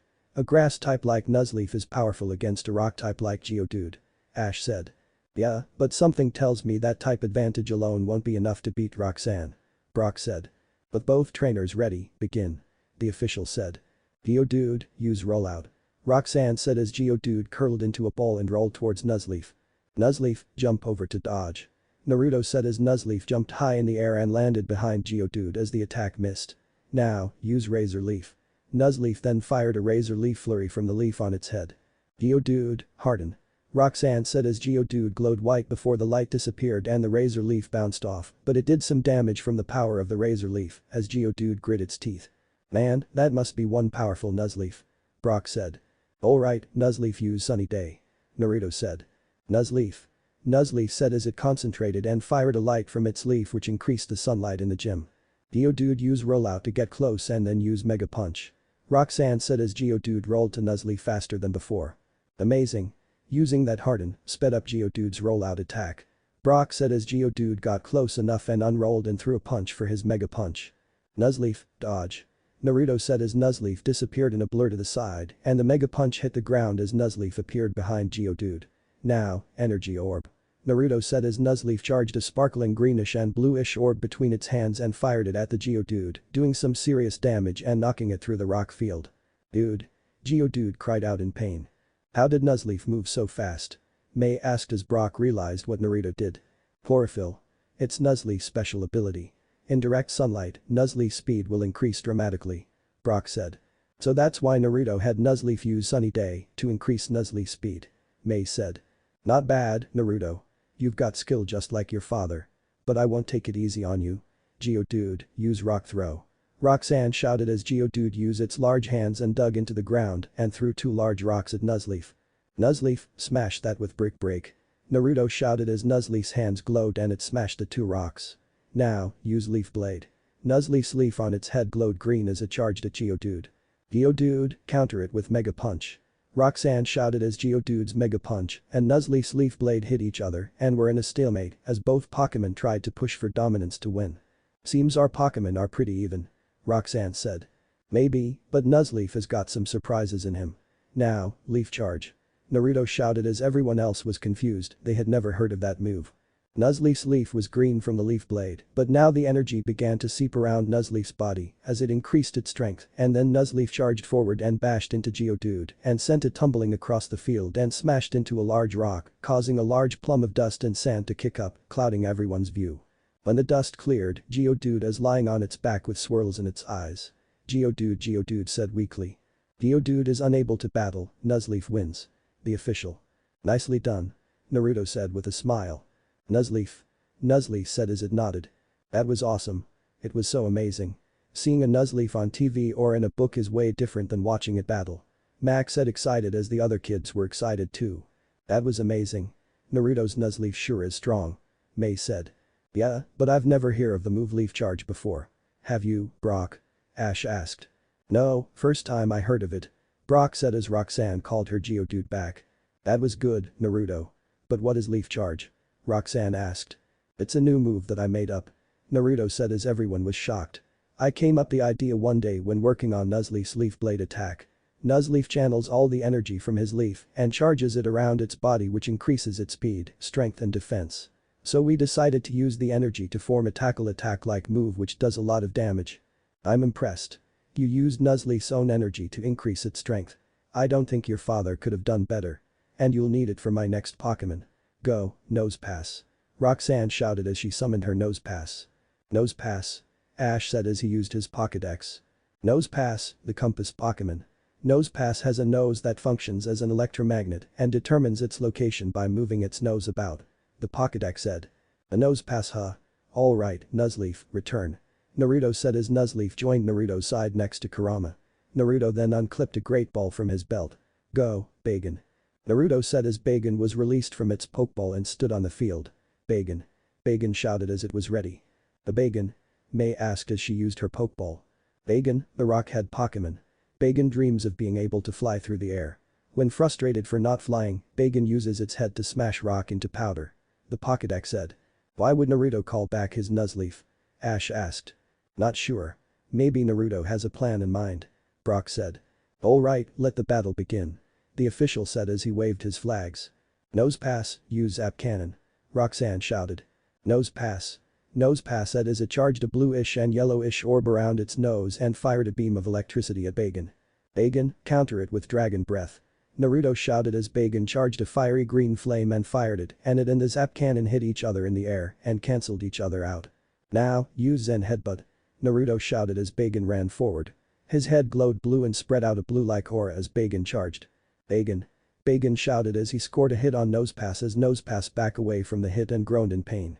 Nosepass. Nosepass cried out from the attack. Nosepass use Rock Tomb. Roxanne shouted as Nosepass slammed its foot onto the ground and 4 large rocks shot up around Bagan and trapped it. Bagan, focus energy, then double brick break. Naruto shouted. Bagan focused and then both its paws glowed as it smashed its way out of the rock tomb. Bagan. Bagan shouted as it was still pumped to fight. Sandstorm, now. Roxanne shouted as Nosepass's nose glowed and kicked up a sandstorm. Oh man, I can't see. Ash said as everyone covered their eyes. Bagan, can't see. Max said. Then that means Nosepass can't see either, right? May asked. Wrong. Nosepass can use the electromagnet in its nose like a compass, remember? Brock said as they covered their eyes from the sand.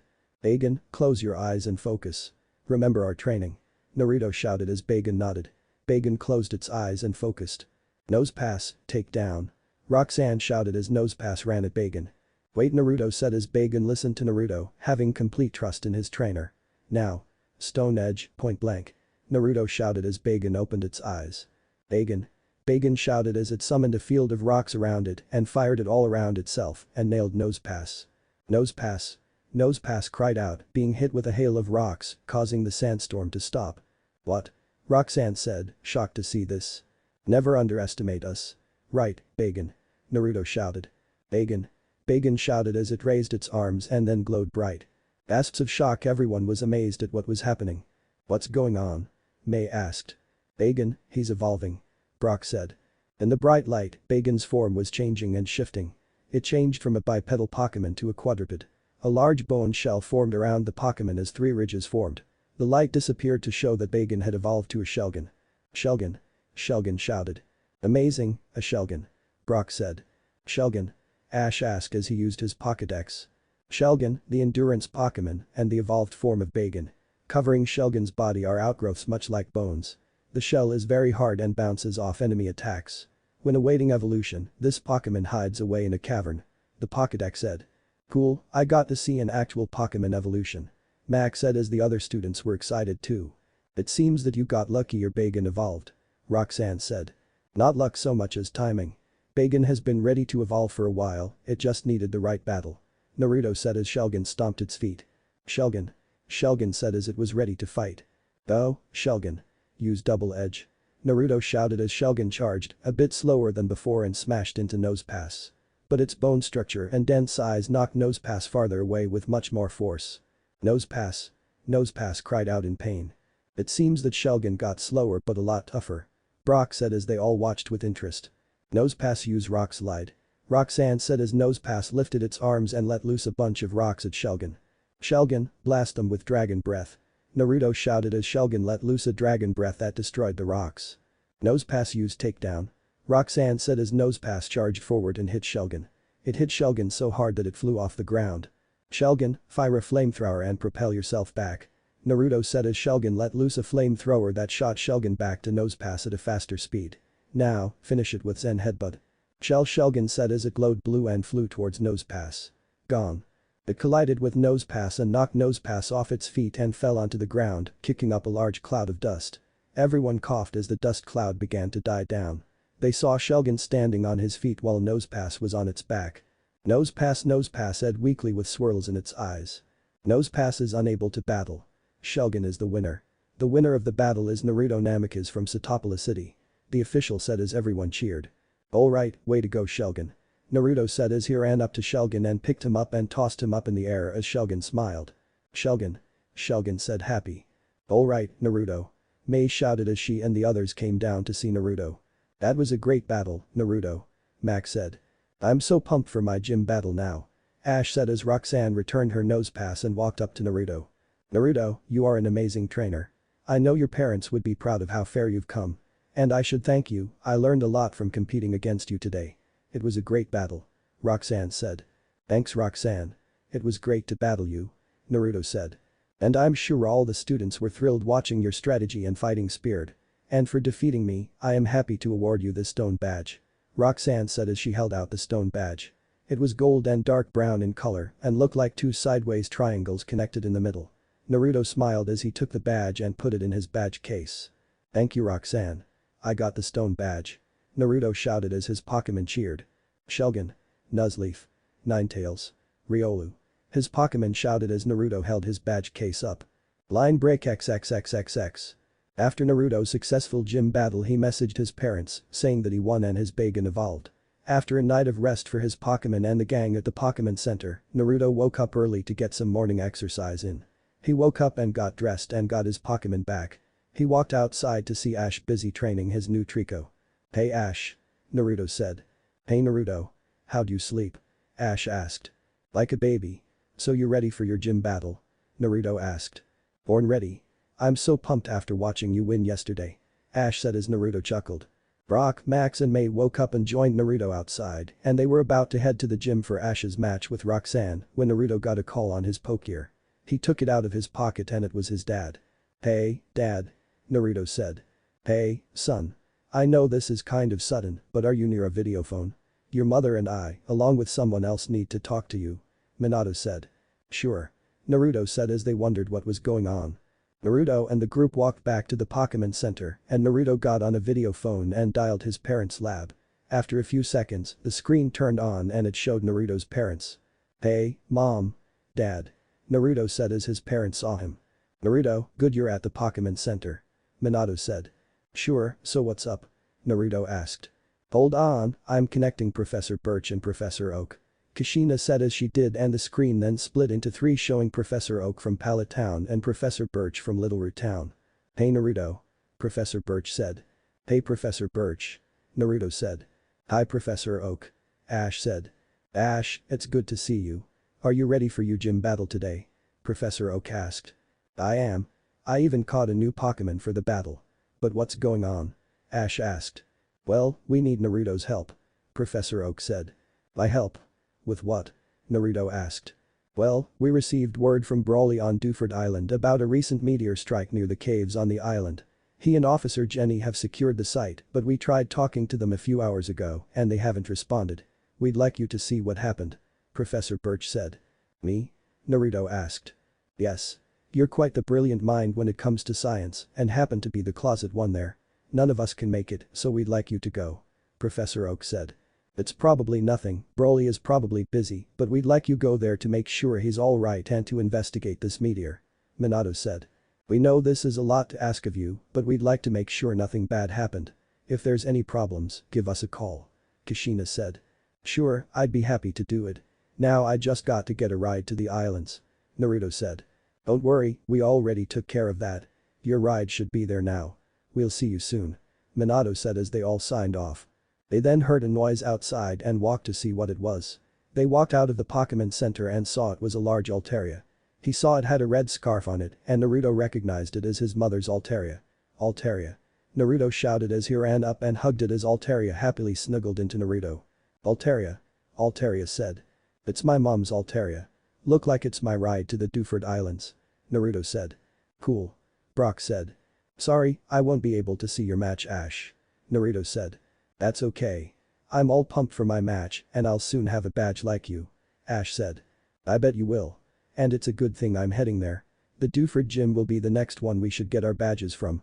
I'll see you guys there," Naruto said as they nodded.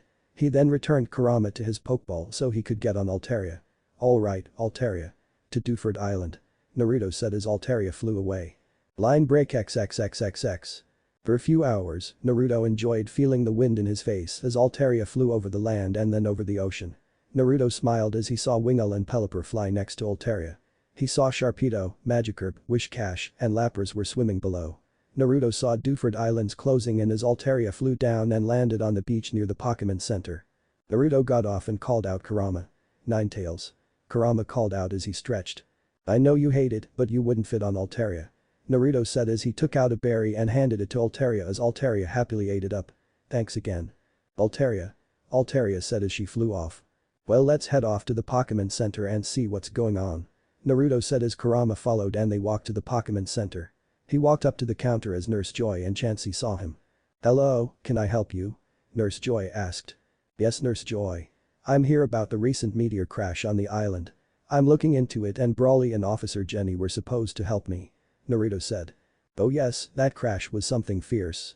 Last I heard, Brawly and Officer Jenny left for the Duford Mountains, just north of the gym," Nurse Joy said.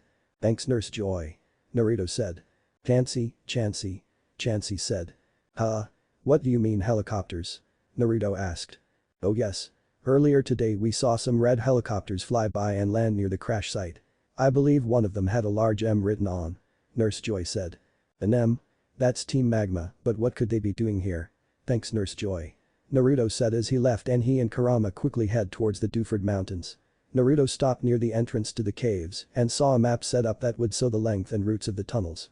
Naruto pulled out his Pokegear and looked over the coordinates that his dad sent him of the approximate location of the meteor strike. It seems if we take Tunnel C, we'll get to the crash site. Come on," Naruto said as they walked into the tunnel. It was a big dark, so Naruto found a stick and had Kurama use flamethrower to turn it into a torch. Naruto and Kurama walked through the tunnel. Naruto then noticed something up ahead. It was a steelish color ball stuck in some rocks that had fallen. "Huh? Hey, are you stuck?" Naruto asked as he pulled the Pokémon out and put it down to reveal it was an Aaron. Aaron said. "You're welcome. You look like you were stuck. What happened?" Naruto asked. Aaron said. "Oh, that meteor crash shook some rocks loose and you got stuck under. Well, it's a good thing we came around when we did," Naruto said. "Ninetales," Kurama said. "So Aaron, do you happen to know where the meteor landed?" Naruto asked. Aaron said. "Oh good. You know your way around the caves and can feel where that meteor landed. Can you lead us there?" Naruto asked. Aaron said as it nodded and escorted Naruto and Kurama through the cave. After about 20 minutes of walking through the cave, they saw a light at the end of the tunnel. They kept walking until they came out of the tunnel and were greeted with a large crater.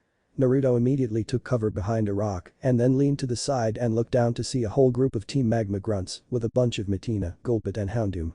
There were grunts around acting as guards, scientists with various equipment and computers, analyzing and trying to take samples of the meteor, which was the size of a large truck and covered in black soot and rocks. Naruto looked to the side and saw Brawly and Officer Jenny tied up to a rock with their Pokeballs on a table next to them. Team Magma, should have figured. "Alright, Aaron, thanks. Now you should get out of here, I don't want you to get hurt. These Team Magma grunts mean business," Naruto said as Aaron nodded no. Aaron said. "I appreciate the thought, but this isn't your fight. I've got to help Brawly and Officer Jenny and stop those guys from taking the meteor. You should get to safety," Naruto said as Aaron shook his head no. Aaron said as it stomped its feet. "Alright, but stay hidden and work with my Pokémon," Naruto said as Aaron nodded. Naruto then slowly and quietly walked down from the rock and stood close to the sides of the crater. He quietly walked down as he then hid behind a rock as a grunt passed by him. He then walked around some machines and slowly got to the rock where Brawly and Officer Jenny were tied up. "Brawly," Naruto whispered as Brawly saw him and smiled. "Naruto? You're here," Brawly whispered as Naruto grabbed a sharp rock and began cutting the ropes that tied them up. "Yeah, my parents sent me here to check on the meteor. Said they lost contact with you," Naruto said as he cut one of the 4 ropes. "Team Magma jumped us and took over. They're trying to do something with the meteor," Officer Jenny said. "Don't worry, we'll stop them," Naruto said as he cut another rope. "Look what we got here boys," They heard as Naruto turned to see a whole bunch of grunts there standing with their Pokémon ready to attack as Naruto stood ready to fight as Kurama got in front of him. "We've got ourselves a hero. Why don't you just do yourself a favor and hand over your Pokémon and tie yourself up? You ain't stopping Team Magma from harvesting this meteor for our plans." "Not going to happen. Kurama, use Flame Burst," Naruto shouted as Kurama jumped forward. "Nine tails." Kurama shouted as his body glowed red and then shot out a large ball of red and blue fire towards the ground in front of the Team Magma goons, and when the ball hit the ground, it erupted into a large plume of fire that kept the goons and their Pokémon from advancing. "Nuzleaf, Shelgon, come out," Naruto shouted as he released his other Pokémon. "Nuzleaf." Nuzleaf shouted as it stood ready. "Shelgon." Shelgon said as he stood ready. "Nuzleaf, cut Brawly and Officer Jenny free using Leaf Blade," Naruto shouted as Nuzleaf's leaf glowed green and he slashed the ropes and freed Brawly and Officer Jenny. Naruto then handed Brawly and Jenny their Pokeballs. "Meditite, Hariyama, let's go," Broly shouted as his Pokémon appeared in front of him. "Growlithe, help out." Officer Jenny shouted as Growlithe came out. "Shelgon, go Zen Headbutt." Nuzleaf, Bullet Seed. "Kurama, Flamethrower." Naruto shouted as his Shelgon headbutted a Matina into a wall, Nuzleaf let loose a Bullet Seed barrage against two Golbat and Kurama released a Flamethrower that hit some Houndoom, and even though they were fire Pokémon, the force of the attack really hurt them. "Meditite, Light Screen." Broly shouted as a giant screen of light protected Meditite and Hariyama from a supersonic attack from the Golbat. "Hariyama, now use Hyper Beam." Hariyama's hands glowed as it formed a ball of golden energy and then fired a beam that knocked the Golbat out. "Growlithe, go tackle attack." Officer Jenny said as her Growlithe managed to tackle a Houndoom away. Aaron shouted as it did a rock slide attack, hitting some Matina. "Now, Nuzleaf Energy Orb." Naruto shouted as Nuzleaf fired an energy orb that collided with a flamethrower, but it overpowered it and smashed into a Houndoom. "Naruto, watch out." Broly shouted as Naruto turned to see a Matina charge at him with a bite attack. Kurama, Shelgon and Nuzleaf turned to see Naruto about to be attacked and quickly tried to get to him, but they wouldn't get to him in time. Naruto put his hands up to protect himself when all of a sudden a bright light exploded from his belt and Riolu charged out in front of Naruto. "Riolu." Riolu shouted as his hands glowed and he pushed his hand forward and it hit Matina in the face and then was pushed away by the force. "That was Force Palm. Nice job, Riolu," Naruto said as Riolu nodded. "Call in the chopper. Let's get that meteor out of here." A magma grunt shouted as a scientist called in the chopper and Naruto heard it closing in and was directly above them now with a crane lowering down. "You're not taking that meteor," Naruto shouted as the crane hooked onto the meteor and began taking it up. "Kurama, Overheat." Nuzleaf, Solar Beam. Shelgon, Dragon Breath. Naruto shouted as his Pokémon charged up their attacks and fired it at the helicopter, hitting the blades and causing it to fly to the ground and crash and destroy the meteor as well. "No." A scientist shouted as they tried to make a break for it, but all of a sudden, a Metagross and Agron appeared at the cave entrance and blocked the exit. Then a man with grayish hair and wearing some long slacks, boots, a vest a button-up along with a backpack. "You guys aren't going anywhere," the man said as he walked forward and a bunch of other police officers came through and surrounded Team Magma. "Steven," Naruto shouted, happy to see his friend here. Steven was the son of the president of the Devon Corporation, collector of rare stones, and a great steel-type trainer. "Hey Naruto," Steven said as he walked up to Naruto and high-fived him as the police arrested the Team Magma grunts and scientists. "Steven. It's good to see you," Broly said as he high-fived Steven. "Good to see you too, Broly," Steven said. "So what brought you here?" "Not that I'm upset to see you," Naruto said. "I was on the other side of the island digging for some stones when Professor Birch called me, saying that you were here to investigate a meteor strike. I wanted to come by and check it out myself when I saw all the magma people. I went for help. I didn't think you'd have settled it by the time I got back," Steven said as Naruto and his Pokémon smirked and puffed their chests out in pride. "Of course. Look who you're talking to," Naruto said as everyone chuckled. "Thanks again for rescuing us, Naruto," Officer Jenny said as she shook Naruto's hand. "No problem. Glad I came here when I did. Who knows what Team Magma had planned for that meteor," Naruto said. "Well, we'll never find out now. It's probably toast," Broly said, kicking over a destroyed piece of the helicopter. "Does make me curious," Naruto said as he looked at the wreckage and then walked over to one of the computers. He activated it and saw that Team Magma were running energy scans and were picking up unusual readings from the meteor. "These are some strange readings. I'd love to get at least a small fragment of that meteor." Naruto and his Pokémon began rummaging through the debris to look for a small fragment of the meteor, but it was hard to tell what was rock and meteor. Naruto moved a piece of the helicopter's door off of a rock, Kurama moved some debris with his tails, and Shelgin and Nuzleaf were sorting through some rocks as Broly and Steven decided to help. Riolu was moving a rock out of the way when he saw the gleam of a green rock under a large boulder. Riolu. Everyone heard as they walked over to Riolu and saw the green rock. Nice job, Riolu. Naruto said as he pat Riolu on the head. Rio. Riolu replied. Alright. Let's get this thing out. Naruto said as he went up to the boulder and tried to push it off, but it was really heavy. OHH. Come on budge. Naruto said as he was straining himself to move it. Naruto. I could have Hariyama break it. Broly said. Hariyama said. No. That's too risky. You could break the meteor. You can help lift. Naruto said as Broly nodded and helped Naruto lift, but this boulder was like a building. Soon Steven and all of the Pokémon were trying to lift the boulder. Come on guys. Almost there. Naruto said as they finally managed to push the boulder off. Man. That thing's heavy. Steven said as everyone tried to catch their breath. Naruto then saw the small green rock wasn't small but was quite large. About 16 inches and in perfect shape. A complete circle, with no breaks, cracks, anything. Amazing. It's perfectly fine. Naruto said as he took out his camera and began recording the meteor. That's incredible. Look at the colors. Steven said as he marveled at the rock. This is incredible. Broly said as Riolu looked at the rock. Riolu said as Naruto looked at Riolu. What do you mean, Riolu? Naruto asked. What's going on? Broly asked. Riolu said that he's picking up some kind of aura from the meteor. Naruto said as he knelt down. Aura. Naruto looked at the rock and touched it, and as soon as he did that, the meteor glowed super bright. AHH. Everyone shouted as they covered their eyes from the bright light. What's going on? Steven shouted as a spectral form rose out from the meteor rock and hovered in the air. When the light died down, everyone could what it was. Oh my god. Naruto said in awe as he saw the new creature. It was about 5 feet in height and sort of looked like a humanoid but alien as well. It had a blue face with 2 eyes and a red-colored body with a large purple crystal in the middle. Its arms were wavy blue and red tentacles that soon solidified into solid arms. Whoa.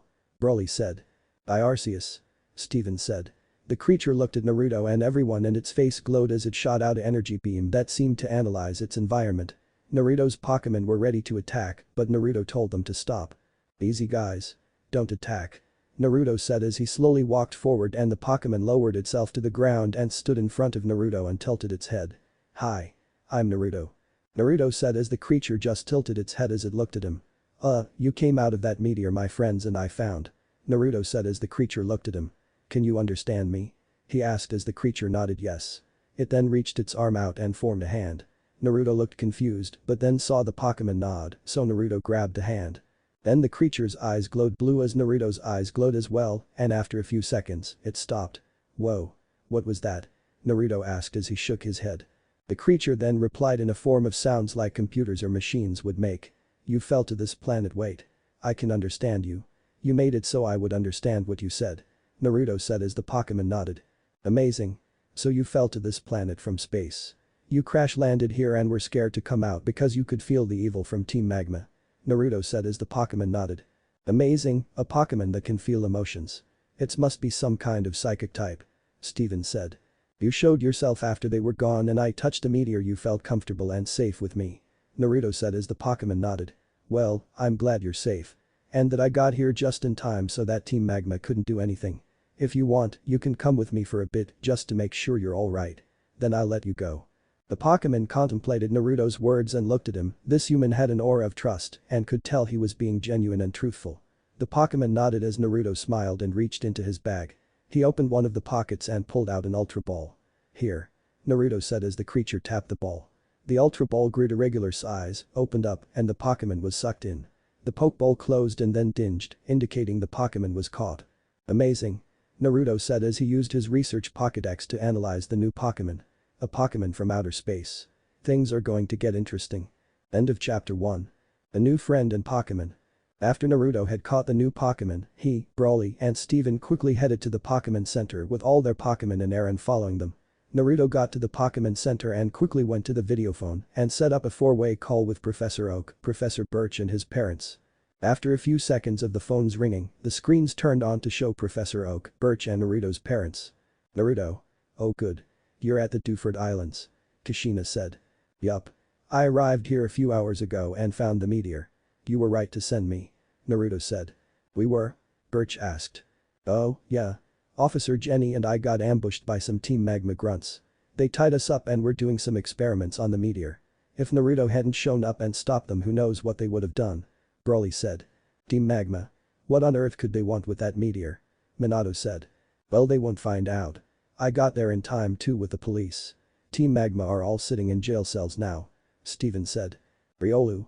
Riolu shouted from his place on Naruto's head. Oh, who is that? Professor Oak asked. Oh, this is Riolu. He's the Pokémon who hatched from the egg that Riley sent. Say hi, Riolu. Naruto said. Rio. Riolu said. Amazing. Riley sent you an amazing egg. Minato said. Yeah, he did. Riolu saved my butt when we were fighting against Team Magma. He's a great fighter already. Naruto said as he pat Riolu on the head. Well, we're glad you're safe, Naruto. Professor Birch said. Yeah. We didn't think you'd run into Team Magma. Any idea what they wanted with the meteor? Professor Oak asked. I think I do. Inside the meteor was a Pokémon. Naruto said as they were all shocked. The Pokémon you say? Professor Oak asked. Yeah. Team Magma must have been trying to get the Pokémon to show itself, but it felt all the negative emotions coming from them. It wasn't until it detected me that it appeared. Naruto said. Incredible. A Pokémon that can detect emotions. Did you capture it? Professor Birch asked. I did. That's part of the reason I called you guys. I got all the data on my Pokédex. Have any of you ever seen this type of Pokémon before? Naruto asked as he plugged in his Pokédex and uploaded all the information his Pokédex had gathered on the Pokémon. Height, weight, elemental attributes, possible attacks and defenses, level, health, endurance, weaknesses and possible origin. Amazing. I've never seen anything like this. A new species of Pokémon. Professor Oak said. There could be more out there.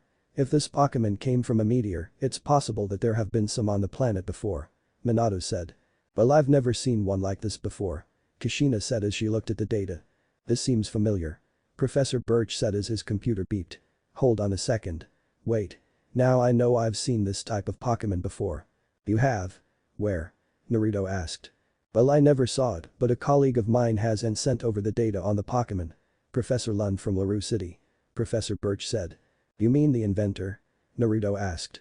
The very one. He and his company were in the North Pole about 3 years ago doing some research when a meteorite crash landed near their campsite.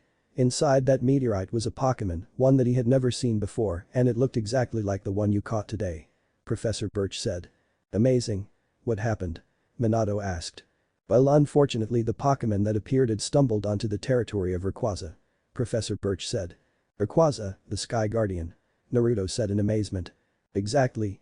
He thinks that Rayquaza felt threatened with this new powerful Pokémon invading its territory, and the two had an intense battle with Rayquaza narrowly winning. Professor Birch said. The Pokémon was a match for Rayquaza.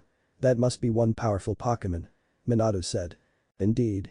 He also said that the Pokémon had the effect of short-circuiting certain electrical equipment when it got close. But unfortunately the battle ended with the Pokémon's destruction. He had managed to take some pictures and some initial data before the Pokémon was destroyed and sent it over to me. Professor Birch said as he pulled up the photos that Professor Lund had taken, showing the same Pokémon that Naruto caught, but with 3 other forms. It has other forms? Kushina asked. Yes. During the battle, Professor Lund saw that the Pokémon would change its form to either attack, defend itself, or move with increased speed. Professor Birch said. Wow. It must be able to adapt to a lot of battle situations. I can't wait to see for myself. Naruto said. Did Professor Lund happen to catch the Pokémon's name? Kushina asked. No, but he did give the Pokémon a name. Deoxys. Professor Birch said. Deoxys? I like it. Thanks, Professor. Naruto said. Don't mention it. I do hope that you'll keep me updated on your progress. Professor Birch said. Naturally. Naruto said with a smile. Good. One other thing, Naruto. For your work with the meteor, the discovery of the new Pokémon and your desire to train for gym battles, we've decided to increase your carry limit. Professor Oak said as Professor Birch pressed a few buttons and Naruto's Pokédex beeped for a few seconds before it ejected from the computer. You'll now be able to carry 12 Pokémon with you at once. Thanks a lot, you guys. Naruto said. It was our pleasure. Professor Oak said. Good luck with your training, Naruto. I know you'll do us proud. Minato said as he and Kushina smiled. I will. Naruto said as he signed off. Well, Naruto, I'm ready to battle whenever you are. Broly said. If you don't mind, Broly. I'd like some time to train for a bit first. Naruto said. No problem. Gives me some time to catch some waves.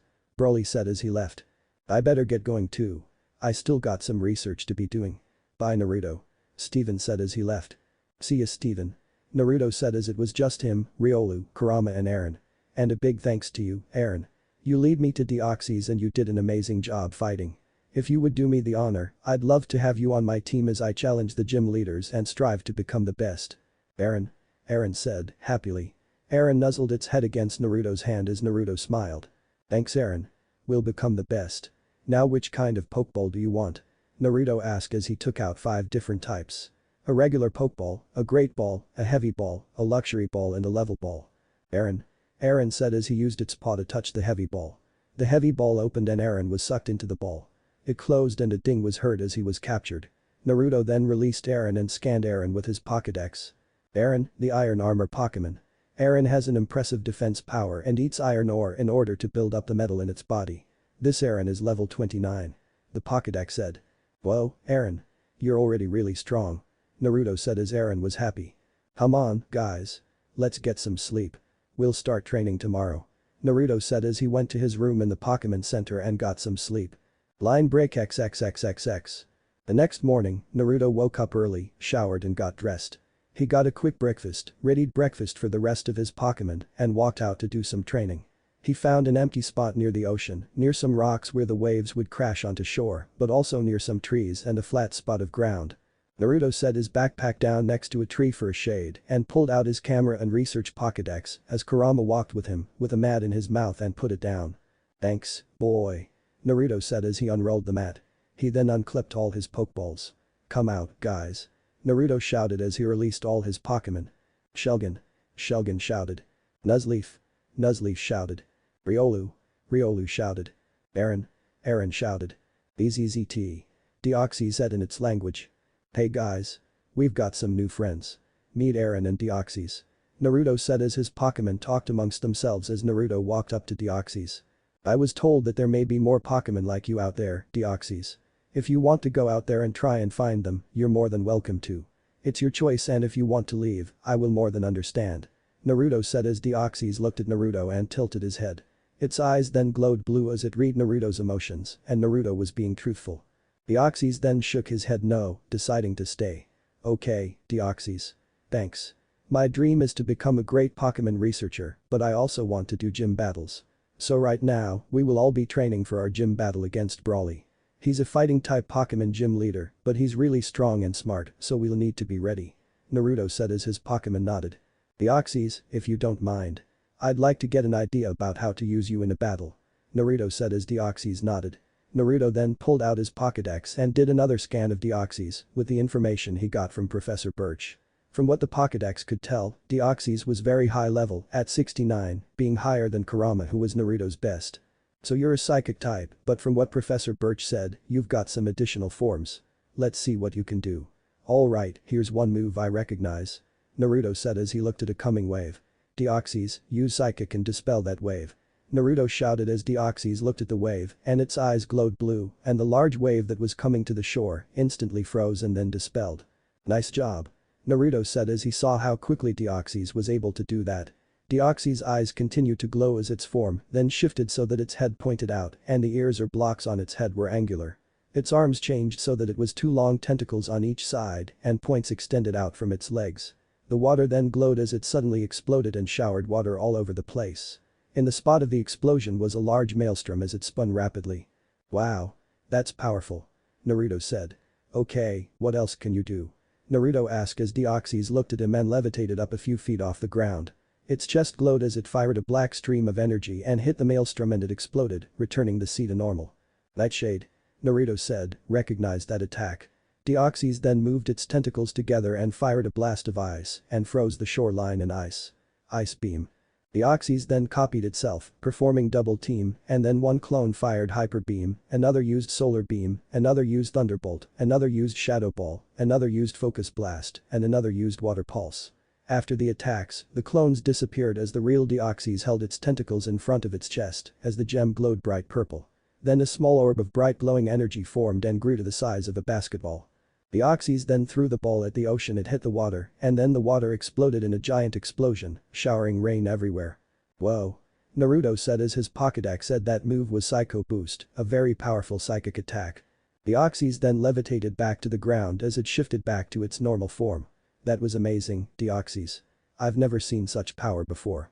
Nicely done. Naruto said with a smile as his Pokémon cheered too as Deoxys just idled its head. So attack power is pretty good, but what about defense? The Oxys then backed up about 8 feet and its body changed again. This time, its body solidified and became more bulky like a tank. A large cum encompassed its head and its arms and legs were solid and much larger than before. BZZT, BZZT, ZZT. Deoxys said. So that form increases your defense. Alright. Let's find your limit. Okay guys, let's get our training started. Kurama use flamethrower. Naruto shouted as Kurama charged up a flamethrower and let it loose as the large stream of fire made contact with Deoxys, but its defense from was still solid. Now, Nuzleaf go Leaf Blade. Naruto shouted. Nuzleaf. Nuzleaf's leaf glowed as it charged at Deoxys and swung as the move made contact and made a loud clang. Nuzleaf then jumped off and flipped back to Naruto's side as Deoxys was fine. Shelgon, go Zen Headbutt. Naruto shouted as Shelgon shouted and made contacted. Deoxys backed up a bit from the force of the attack but was still fine. Eren, use Headbutt. Riolu, Force Palm. Naruto shouted as Eren charged forward and did a headbutt while Riolu did a Force Palm and like before, Deoxys was pushed back by the force of the attack but was still fine. Man. That's one heck of a defense. Nice job, Deoxys. You too, guys. Naruto said as his Pokémon nodded. Got anything else, Deoxys? Naruto asked. Deoxys nodded and its form shifted back to its normal mode and then its body got more sleek and aerodynamic like it was ready to move very fast. Deoxys then motioned Naruto forward. ZTT. BZZT. Deoxys said as Naruto was a bit confused. You want me to get on? Naruto asked as Deoxys nodded. Naruto got on Deoxys' back as Deoxys then began to levitate a bit off the ground. Okay, so now what? What am I suppose wah? Naruto shouted as Deoxys took off flying across the ocean, moving so fast that it caused a sonic boom and pushed the water up as they moved so fast. Why? Naruto shouted as he was about to fall off, but he glowed blue and stayed on with Deoxys using Psychic. Deoxys then shot up into the air and did a few loops and spins and then dove down to the ocean and at the last second pulled up and flew straight back to the spot where Naruto's Pokémon were waiting. Deoxys landed back on the ground as Naruto wobbled off and tried to regain his bearings. Kurama and his Pokémon walked up to Naruto to make sure he was okay. I'm good. I just owe Naruto said as he felt like he was about to barf but swallowed it. I'm good. Whoa, Deoxys. You are fast. I know that will come in handy in the future, nice job. Naruto said as Deoxys nodded. Alright. Now let's get some stretches and warm up before we start training. Naruto said as he did some stretches and his Pokémon followed his example. Kurama stretched its legs, Nuzleaf jumped up and down to get ready, Shelgon stretched its legs as well, while Eren and Riolu stretched its arms, while Deoxys just idled its head and watched them. Alright. Nuzleaf, Kurama, Shelgon, we're going to get Eren and Riolu up to speed on our training regime. We'll start off by getting their speed up so we'll be ready against Brawly's Pokémon. Speed is going to be our ally in that battle. Naruto said as Nuzleaf, Kurama and Shelgon nodded. Okay. Let's get started. Naruto said as he and his Pokémon began training. They spent the next 2 hours working on Riolu's and Eren's speed, getting them to move faster while also being agile. It wasn't just speed but reaction time as well. Okay, Eren, Riolu. Keep going. Naruto shouted as Eren and Riolu jumped in the air to avoid swift attack from Kurama. They then rolled on the ground to avoid a bullet seed as Riolu spun to the side to avoid a dragon breath and Eren jumped to avoid a flamethrower. Nice job, guys. Keep going. Naruto shouted as he cheered his Pokémon on for another hour. Alright, guys. Let's take a lunch break. Naruto said as his Pokémon gathered around him and sat down. Naruto pulled out some bowls and poured Pokémon food in them and also filled up a separate dish for water. Hope you guys like it. I made sure to add in some berries for strength and nutrients. Naruto said as his Pokémon happily ate. Naruto pulled out a sandwich and began eating happily as his Pokémon ate. Deoxys ate as well, slowly after looking at the food and each slowly, but it seemed to be enjoying it if the blank face and eye movements were an indicator. Naruto and his group happily ate and rested their bodies. After lunch, they worked on their endurance training and then attack and defense power. Eren was getting better and his defense was something that Naruto was working on a lot since Eren would have a really good defense as the Iron Armor Pokémon. With Riolu, Naruto worked on his speed and attack power. Eren boosted up a few levels and even learned some new moves, such as Shockwave and Water Pulse. Riolu made the most progress and got up to level 19 and learned a bunch of new moves like Rock Smash, Poison Jab and Shadow Ball. He and his Pokémon took a lot of breaks but kept training the entire day to get ready for Broly's gym battle and their future ones as well. After that day, Kurama, Shulgin and Nuzleaf had all gone up a level and Riolu was now level 22, with Eren being level 32. Naruto was confident he and his Pokémon would be ready, but he worked them a lot today, so he would give them tomorrow off to rest and then he would challenge Broly. Line break XXXXX. Naruto woke up a bit later the next morning, around noon, to give his Pokémon and himself a day off from the training. He let his Pokémon rest at the Pokémon Center for a bit and left them with Nurse Joy while he got some lunch and got his Pokémon food ready. After he ate and got his Pokémon food ready, he went to get his Pokémon, but they were still with Nurse Joy. So, Naruto decided to go shopping in Duford Town and then come back. He walked into town and saw some stalls and shops busy with customers, families were walking and enjoying the nice weather, and restaurants and cafes were busy with customers. Naruto went up to a fruit and berry stand and bought about 2 dozen fresh oran, pecha and cherry berries, along with some nice apples, oranges and bananas. After that was a trip to the Pokémart to restock on medicine, and he even found a local gardener who was selling herbs he could use. After some shopping and some large bags, Naruto rested at the Duford Square fountain in the middle of the town. He sat against a stone fountain and took out an apple as the water spray from the fountain sprinkled into the air. He took a bite and relaxed, enjoying the downtime. Wartortle. Naruto heard as he turned around and saw a young Wartortle swimming in the fountain. Wartortle. Hey there. Didn't mean to trespass on your home. Naruto said as the Wartortle looked at him. Then Wartortle's stomach growled as Naruto noticed the Wartortle looked really hungry. Naruto smiled and reached into one of his bags and took out 2 oran berries and 2 pecha berries. Here. You look really hungry. Naruto said as he held them out, but the Wartortle backed up a bit, wary of Naruto. Naruto understood and put them on the stone of the fountain and moved to the side. Wartortle then slowly swam forward and looked at the berries and then at Naruto. It then took one of the oran berries with its paw and bit down. Wartortle. Wartortle said happily as it munched a berry with gusto. It then moved on to the next oran berry and then the 2 pecha berries. Naruto smiled as he took out 2 more oran berries and a bottle of Momo milk he got from a stand. He took the cap off the bottle and left it there as the Wartortle quickly ate the other berries and drank the Momo milk. Wartortle finished the milk and put the bottle down. Wartortle. Wartortle said as it let out a sigh of satisfaction, causing Naruto to smile. Glad you feel better. You look like you hadn't eaten in a while. Naruto said as he broke off a part of his apple and held it out to Wartortle. Go ahead. Wartortle got out of the water and sat down on the fountain and ate the apple. Besides, it's nice to eat with some company. Wartortle. Wartortle said as it ate a chunk of the apple. You're welcome. So, what's a Wartortle doing out on the Duford Islands? You're not exactly common around here. Naruto asked. Wartortle. Wartortle. Wartortle. Wartortle said as Naruto was serious. The trainer ditched you after a loss against Broly. Naruto said. Wartortle. Wartortle said, nodding its head. What an idiot. What kind of trainer gives up his Pokémon after a loss? Besides, it wasn't your fault. You seem strong to me. If anything, it was that trainer's fault for not taking the time to prepare for the battle. Naruto said as Wartortle liked the kind words. Wartortle. Wartortle said with a smile. Don't mention it. I hate trainers that give up their Pokémon so easily. It gives real trainers a bad name.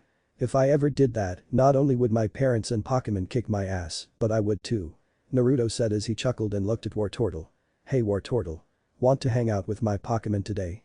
I had plans of relaxing at the beach today. Wartortle thought for a moment and looked at Naruto, then it nodded. Wartortle. Wartortle said.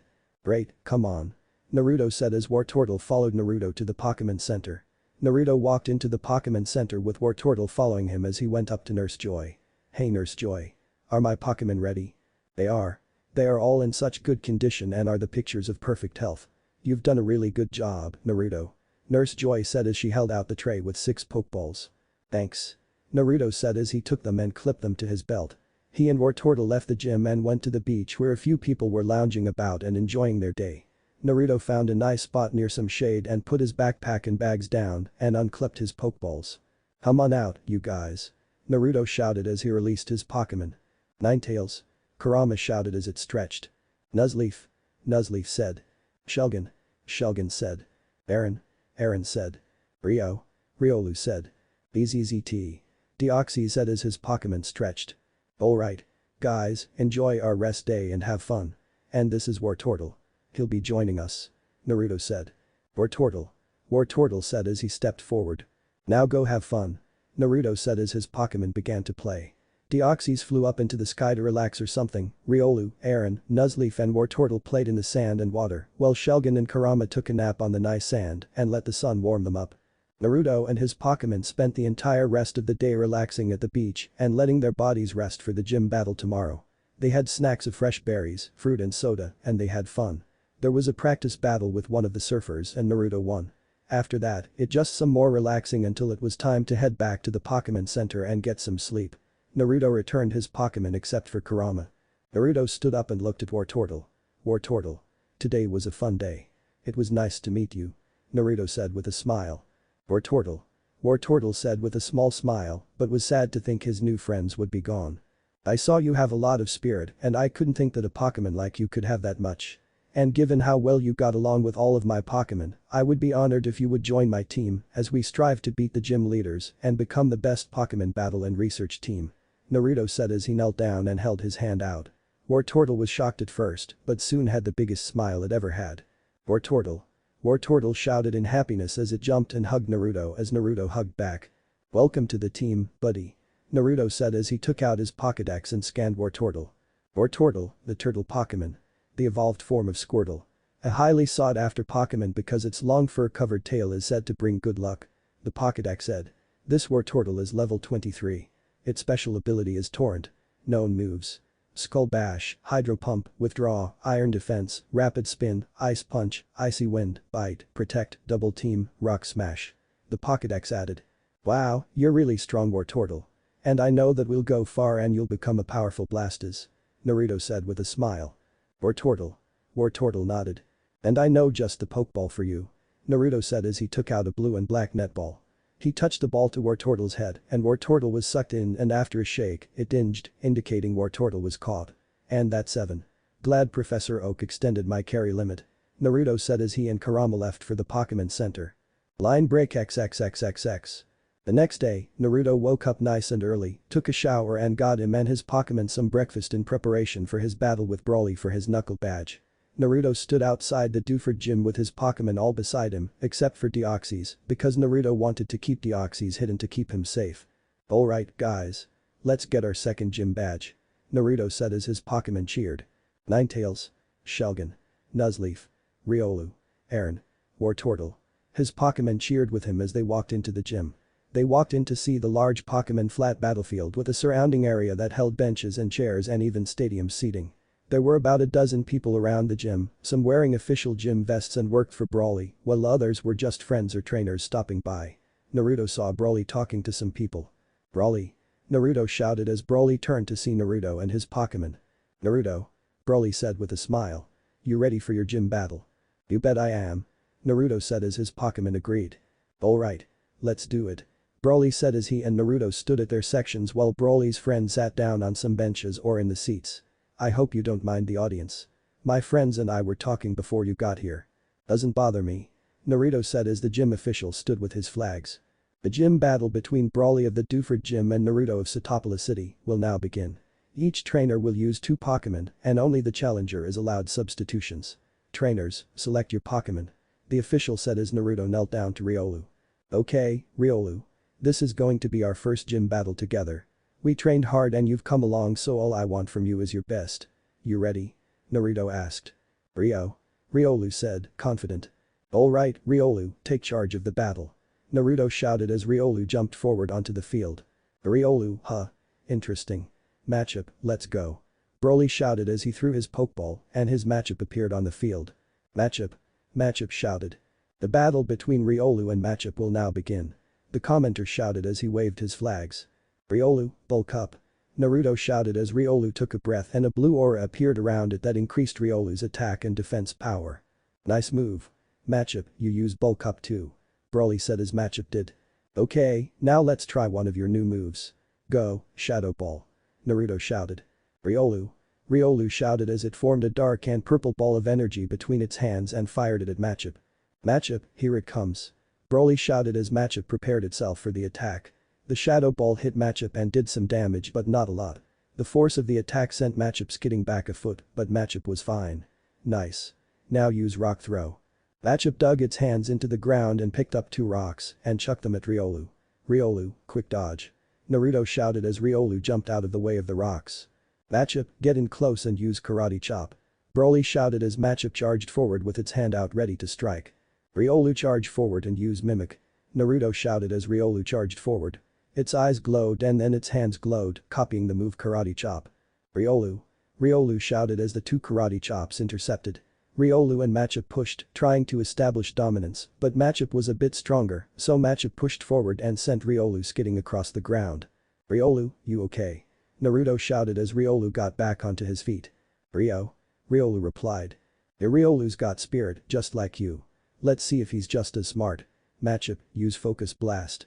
Broly shouted as Matchup fired an orb from his hands and it was heading straight to Riolu. Riolu jumped to dodge and use shadow ball. Naruto shouted as Riolu did. Riolu jumped to avoid the focus blast and fired a shadow ball and it hit Matchup. Now, use quick attack. Naruto shouted as Riolu shot forward in a burst of speed. Riolu shouted as he sped forward. Matchup grab Riolu. Broly shouted as Matchup charged forward with its hands, ready to grab Riolu. Riolu, slide underneath Matchup. Naruto shouted as Riolu charged at the running Matchup and when he got close, Riolu slid down and in between Matchup's legs and came out behind Matchup. Whoa. Broly said as he and Matchup were shocked. Riolu, now use force palm. Naruto shouted as Riolu thrusts his palm forward and hit Matchup. Force palm then hit Matchup and sent it hurtling away. Matchup. Broly shouted as Matchup got back to its feet. Nice, now let's go with double focus punch. Matchup shouted as its fists glowed and charged forward. Riolu, fight back with double poison jab. Naruto shouted as Riolu's fists glowed purple and Riolu charged at Matchup and the 2 fighting Pokémon had a serious fist fight. They would dodge, block and parry punches as the 2 Pokémon were serious. You got this, Riolu. Naruto shouted as his other Pokémon cheered Riolu on. Riolu shouted as it blocked a focus punch and hit Matchup in the gut with a poison jab and then in the arm with another. Matchup, you got this. Broly shouted as his Matchup managed to uppercut Riolu in the face with a focus punch with enough force to send Riolu off his feet and into the air. Riolu managed to recover and land on his feet but was breathing heavy damage from that powerful attack. Nice job. Matchup shouted, but then a surge of purple energy coated Matchup as Matchup fell to its knees. What happened? Broly asked. Poison's jab has the chance of poisoning the target when it hits. Nice job, Riolu. Naruto said. Riolu said, as it was panting and so was Matchup. Alright, let's end this.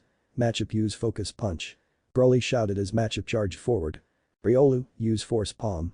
Naruto shouted as Riolu charged forward.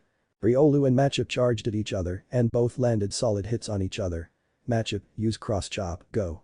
Broly shouted as Matchup charged forward with Riolu on his knees, panting. Matchup shouted as it charged forward with its karate chop. It was getting closer and closer as Naruto got an idea. Riolu, use circle throw. Naruto shouted as Riolu jumped to its feet. Matchup brought down its cross chop, but Riolu grabbed the attack, turned its body, and then threw Matchup over his shoulder and into a rock. Dust gathered up as everyone looked at the destroyed rock to see Matchup had fainted. Nice job, Riolu. Riolu said before it passed out. Riolu. Naruto shouted. Riolu and Matchup are unable to battle. The battle is a draw. The official said as Broly returned Matchup and Naruto went up and got Riolu. Nice job, Matchup. Broly said.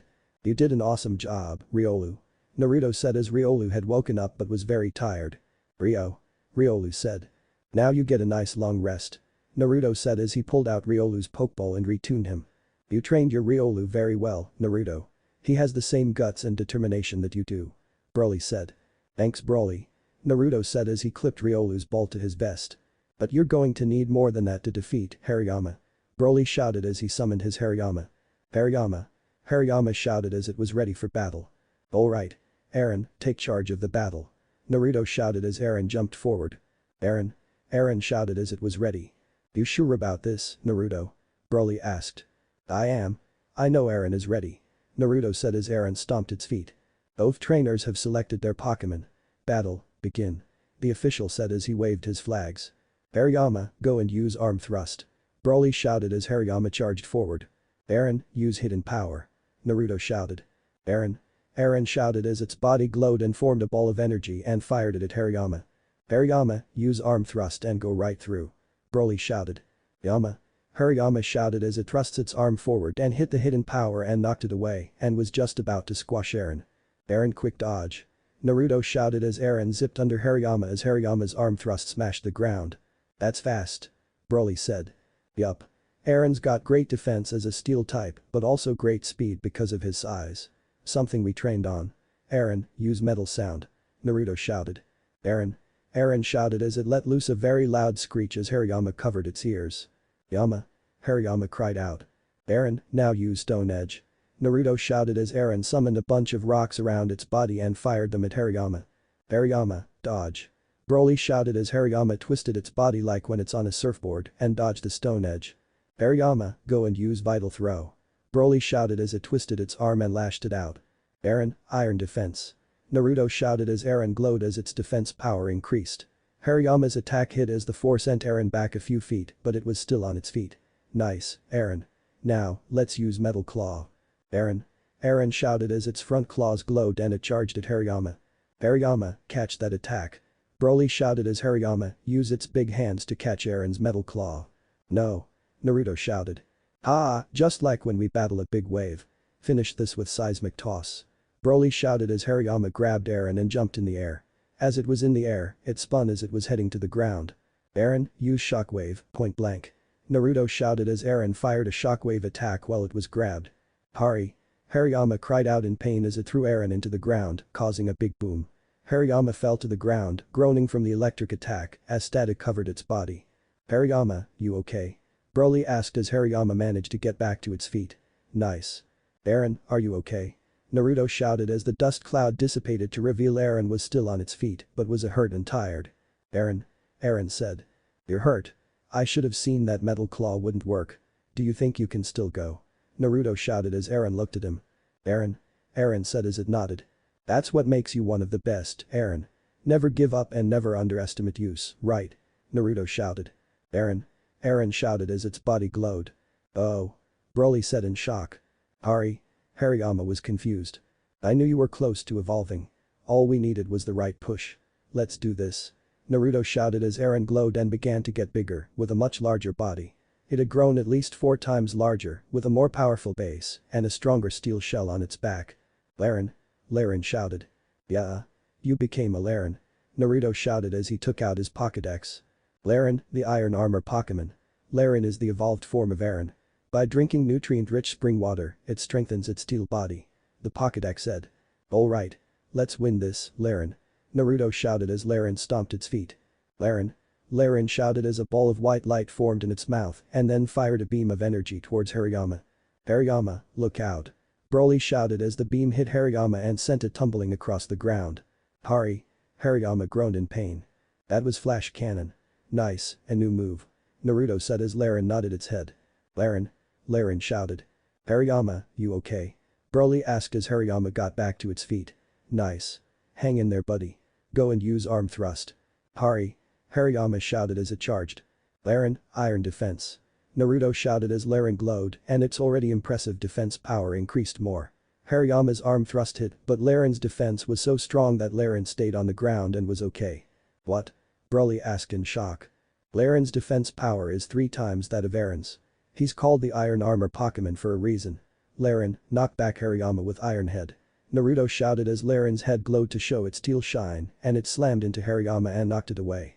Now use Shockwave. Naruto shouted as Laren's body glowed with blue electricity and fired a bolt of it at Hariyama. Hari. Hariyama shouted in pain.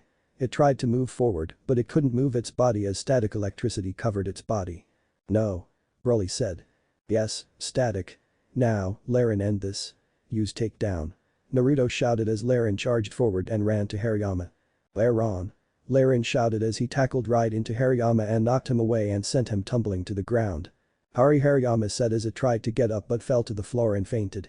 Hariyama is unable to battle. Laren is the winner. The winner of the battle is Naruto Namikaze. The official shouted. Yeah. Great job, Laren. Naruto shouted.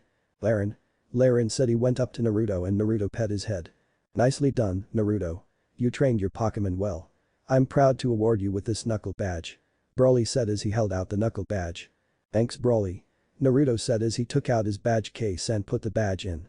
2 down, 6 more to go. Alright, let's hit the waves. Broly shouted. Line break XXXXX. After the successful gym victory, Naruto and his Pokémon rested up and got some more training while waiting for Ash, May, Max and Brock. If Ash won his battle, the Duford gym would be his next stop. He was at the beach, getting some training in. Other people were lounging in the sand, enjoying the nice day or the nice set of waves that had come in. Broly was at the gym, but he knew that he would be here soon to surf. Naruto was currently training Laren, Wartortle and Nuzleaf, wanting to use them and Kurama against Watson in his next gym battle. He knew that Watson used electric types, but a part of Naruto's training strategy was to get his Pokémon accustomed and resistant to their weaknesses. It worked so far with Kurama, water attacks had no effect on him, but that took a lot of hard training. Alright, Wartortle Rapid Spin Hydro Pump Combination. Naruto shouted as Wartortle folded into his shell and spun rapidly, while also shooting out water from all the holes in the shell as it zoomed across the sand like a hockey puck. Nuzleaf, here it comes. Block it. Naruto shouted as Nuzleaf stood his ground as Wartortle shot right at him. Nuzleaf then crossed his arms and blocked the rapid spin as the force pushed Nuzleaf back across the sand, but Nuzleaf stayed strong. Now, push back. Nuzleaf pushed back as Wartortle was pushed back and flipped to his feet. Nuzleaf, use energy orb. Naruto shouted as Nuzleaf fired an energy orb at Wartortle. Here it comes, Wartortle. Wartortle stood his ground as the energy orb smashed into him and pushed him back a few feet, but he stood his ground. It hurt a bit, but not as much as it usually would. Wartortle said, ready to keep fighting. Nicely done, Wartortle. You're getting stronger, and if we keep working your weaknesses won't have any effect on you. Naruto said. Wartortle said with a nod. That goes for all of you. Naruto said. Nuzleaf said as he nodded. Shellgun said. It'll be tough, but Kurama isn't affected by water attacks. It'll work. Naruto said as his Pokémon nodded. Okay, guys. It's time for more offensive combinations. Naruto said. Oh wow. Look at all those girls hang 10 and ride those waves. Maybe when you're done surfing you can come rides the waves of love with me. Naruto and his Pokémon heard as he turned to see Brock shouting to the girls surfing. Standing next to him was Ash, Max and May in her swimsuit. Hey, guys. Naruto shouted as Ash and the others turned to see Naruto on the beach with his Pokémon. Naruto. Ash shouted as he and the others ran over. Hey, good to see you. You too. I was waiting for you guys. How was the trip? Naruto asked. It was eventful. May said as she remembered the adventures they had after Ash won his badge. But worth it. I beat Roxanne and got my badge. Ash said as he pulled out his badge case and showed it to Naruto, showing that he did get the stone badge. Nice. Did Pikachu's iron tail come in handy? Naruto asked. It did. Thanks again. Ash replied. Pikachu said happily as Naruto smiled. Glad I could help. And you're going to need it if you're going to face Broly and get the knuckle badge. Naruto said as he showed Ash the knuckle badge he got. Sweet. Man, now I need to catch up. Ash said as Max looked down and saw the Wartortle. Cool. A Wartortle. Is it yours, Naruto? Max asked as he knelt down to pet Wartortle. Yup. I met Wartortle at the Duford Square and I asked if he wanted to come and he said yes. He's really strong. Naruto said. Wartortle said, agreeing with Naruto. Amazing, a Wartortle. Max said as he took May's Pokédex and used it. Wartortle, the turtle Pokémon. The evolved form of Squirtle. A highly sought after Pokémon because its long fur-covered tail is said to bring good luck. The Pokédex said. Man, it's been a while since I saw Wartortle. Ash said. And he's not the only new Pokémon I have. Laren, come on out. Naruto shouted as he released Laren. Laren shouted as he stomped his feet. Whoa, a Laren. This is so cool. Max said as he pet Laren on the head and Laren liked the attention. He seems really strong. May said. He should be. Laren are really strong steel Pokémon. Where'd you catch him? Brock asked. When I came here to investigate the meteor strike, I ran into him when he was in Aaron. He led me through the tunnels and helped me fight. I asked if he wanted to stay and he did. He battled against Broly's Pokémon and evolved, winning us the battle. Naruto said. Cool. Ash said as he used his Pokédex. Laren, the iron armor Pokémon. Laren is the evolved form of Aaron. By drinking nutrient-rich spring water, it strengthens its steel body. The Pokédex said. So what was the meteor strike about? Was there some important research? May asked. Oh yeah. You wouldn't believe it. When I got there, Team Magma was there trying to take the meteor. Luckily, Broly, Officer Jenny and I stopped them from getting it. Naruto said. Team Magma? Brock and Max asked. They're this region's Team Rocket. They're up to something, but I don't know what. Naruto said. Anyway, inside the meteor was a Pokémon. Really? Max asked. Yeah, a Pokémon from outer space. Here, check it out. Naruto said as he pulled out his Pokédex and showed them the entry on Deoxys. Deoxys, the DNA Pokémon. The DNA of a space virus underwent a sudden mutation upon exposure to a laser beam and resulted in Deoxys. The crystalline organ on this Pokémon's chest appears to be its brain and possesses incredible power that allows Deoxys to morph into 3 other forms. The Pokédex said as it showed some images of Deoxys. Cool. A Pokémon from outer space. Max said. So it's also like Clefairy. A Pokémon that can come from outer space. Brock said. Yup. I saved Deoxys and told him he could leave, but he decided to stay. Naruto said as he put his Pokédex away. Man, you had all the fun. Next time we split up, I'm going with you. Max said as Naruto chuckled. Sure thing Max. Naruto said as Mei saw something. Hey, there's the gym leader. Mei said as she pointed to the water. The others looked to see Broly and his Hariyama surfing the waves on surfboards. Check them out. Ash said. Yup, that's Broly. His only other passion besides battling is surfing. Naruto said. What kind of Pokémon is that? Brock asked. That's a Hariyama. Naruto said. A Hariyama. Let's look it up. Ash said as he used his Pokédex. Hariyama, the arm thrust Pokémon. Hariyama is the evolved form of Makuhita. When tensing its body, its muscles become hard as stone. The Pokédex said. Whoa, Hariyama must be really strong. Ash said. It is. It's one of Broly's best Pokémon. Naruto said. Hold it. He denied me my battle just so he could go surfing. Well, his surfing trip stops right now. Ash said as he ran to the water. Ash, wait. Naruto shouted. Hey, if you have time to surf then don't you have time to battle me? Ash shouted. I told you, little man. I'm not doing any battling today. Broly shouted as he and Hariyama kept steady on their boards. Come on, please. Ash said as he swam out to Broly. Man, he's stubborn. Naruto said. Tell me about it. Brock said.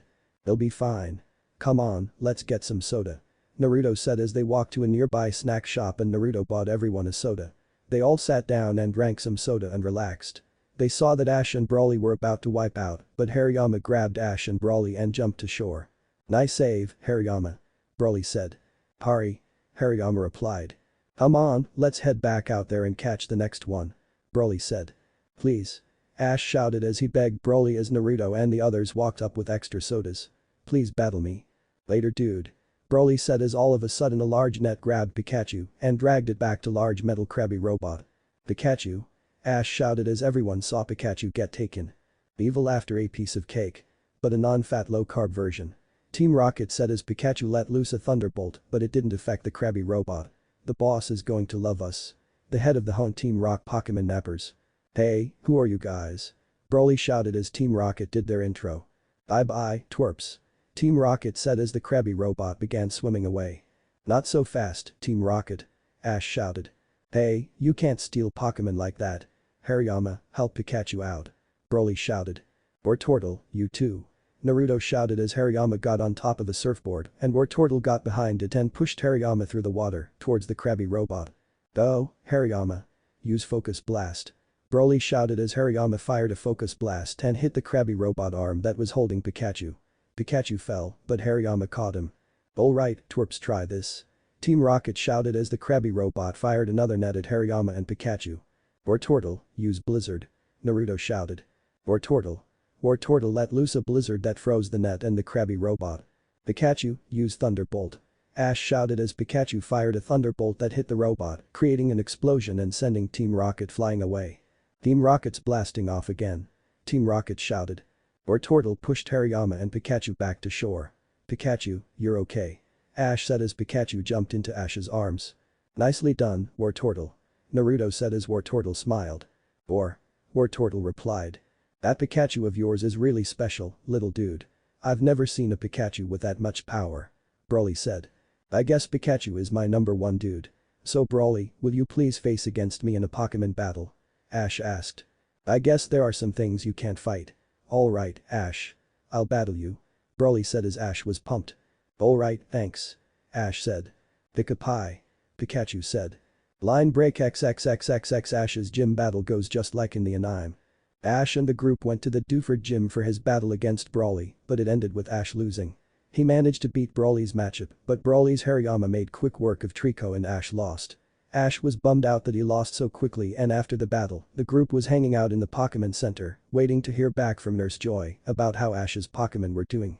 Ash was sitting in a chair, bummed out about what happened. Here. Ash heard as he turned to see Naruto holding out a can of soda. "Thanks, Naruto," Ash said as he took the can and opened it. Naruto took the extra he had and opened it for Pikachu. "No problem. I know how you feel. I've lost battles before too. But Broly is really tough. He's not your average fighting Pokémon trainer. His training style makes it so that his Pokémon are not just strong but agile as well," Naruto said as everyone nodded. "Yeah. Seeing how that Hariyama was able to move and dodge despite its eyes is something," Brock said. "Yeah, and how his matchup was able to absorb all those blows from Talo, even though it's weak against it, is kind of scary," May said. "I guess type advantage won't matter in the gym battle," Max said. "Well, Max. A trainer learns eventually that battles can't be won just by type advantage. There are trainers out there who train their Pokémon to combat their Pokémon's weaknesses. Take Kurama, for instance," Naruto said as he looked down at Kurama, who was napping on the floor. "What about him?" Max asked. "Well, he may not look it, but Kurama is the strongest Pokémon I have, and we've trained her so hard that water-type attacks don't affect him," Naruto said. "Really? How'd you manage that?" May asked. "Through lots of tough and rigorous training. But it worked out and Kurama doesn't feel anything against water attacks," Naruto said as he pet Kurama on the head, causing Kurama to lean into Naruto's hand. "Wow," Ash said. "I plan to do it with all my Pokémon. It'll help them get stronger and I won't need to worry too much," Naruto said. "Man, you must have went through some serious training. Well, I guess I have to do the same thing if I want to catch up and beat Brawly," Ash said as Nurse Joy walked up to the group. "Excuse me, Ash. Your Talo and Trico are all better now," Nurse Joy said as she held out the tray with their Pokeballs. "Thanks, Nurse Joy," Ash said. "My pleasure," Nurse Joy said as she got back to work. "Well, I need to get some serious training in to beat Brawly," Ash said. "And we can do that on Duford Island. This island has a lot of good training spots we can use to get you ready for your battle. Maybe even find you a new Pokémon to add to your team," Naruto said as Ash nodded. "It won't take too long, will it? Because I do have a Pokémon contest at Slateport City," May said. "Oh, you're doing contest, May?" Naruto asked. "I am. I decided on contests. After watching Annette, I now know that Pokémon contests are what I want to do," May said. "Good. And don't worry, the Slateport City contest shouldn't be for a while. We'll have time," Naruto said as May nodded. "Alright, let's get going," Ash said as the group got their things and left for their training trip. Line break XXXXX. The group left for a week-long training trip where Ash trained his Pokémon to be ready for their next battle against Brawly. Ash even caught a new Pokémon, Corphish. They spent a lot of time training, and Ash had come a long way and felt confident in his battling skills for his rematch with Brawly, and it paid off. Ash beat Brawly and got the Knuckle badge. After that, they rested and trained some more as they waited for the boat that would take them to Slateport City for May's contest. They got on the boat and arrived in Slateport City for May's contest. The city was busy with movement as other coordinators were in the city for the Slateport City contest. The group's first stop was the Pokémon Center, even though the entire city was busy with movement and a lot of things to do. The group walked into the Pokémon Center to see a lot of coordinators with their Pokémon out, checking their looks and making sure they were healthy. "Wow, everyone around here is really excited for the contest, even though it's not for a few days," Naruto said. "One of those people is me. I can't wait," May said. "I guess a lot of people are getting in some extra practice," Brock said. "That sounds like a good idea for us, too. The Mauville gym is next and Watson is no pushover," Naruto said. "Then I guess we got to get to training," Ash said. "But I think before we head to Mauville City, we take a detour," Naruto said as everyone looked at him. Naruto walked over to the bulletin board in the Pokémon Center and took a flyer. "Here, we should take a detour to go see this. The Millennium Comet Festival," Brock asked as everyone looked at the flyer. "Yup. It's a special event where the comet appears in the night sky for only 7 days. It's an event that happens only for 7 days every 1,000 years. There's going to be a big celebration and festival. We've got to go," Naruto said as everyone seemed excited.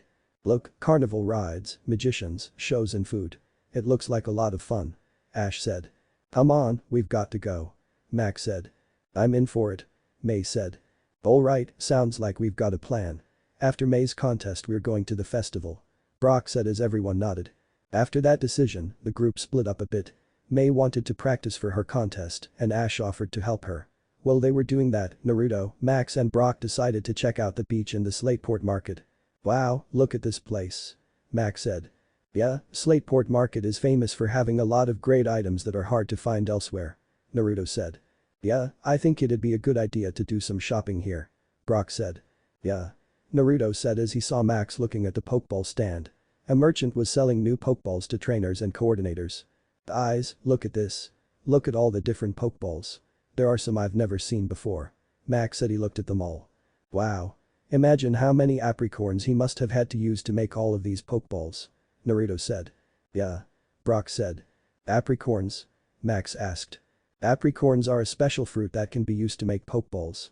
The 7 different types of apricorns can be used by Pokeball makers to make 7 different kinds of new Pokeballs. For example, a white apricorn can be used to make a fastball, which are useful for catching a Pokémon that's really fast. Brock said. Wow. So all those different apricorns are different Pokeballs? Max asked. Yup. Some Pokeballs are made from apricorns while others aren't, but they all do the same thing. Naruto said as he saw that Max was eyeing the black, gold and red one. Excuse me, I'll take the luxury ball. Sure thing. The merchant said as he handed the ball to Naruto and Naruto paid the man.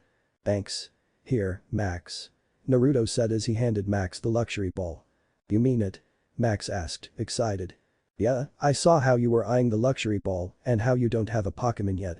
So, why don't we get you one? Naruto said. Yeah. I'm getting a Pokémon. Max shouted as he jumped around and hugged Naruto. Alright, let's go find one. Brock said as they were heading to Route 110 to help Max catch a wild Pokémon. They walked through the surrounding forest and green area to try and find Max and wild Pokémon for him to catch as his first, but they couldn't really find any.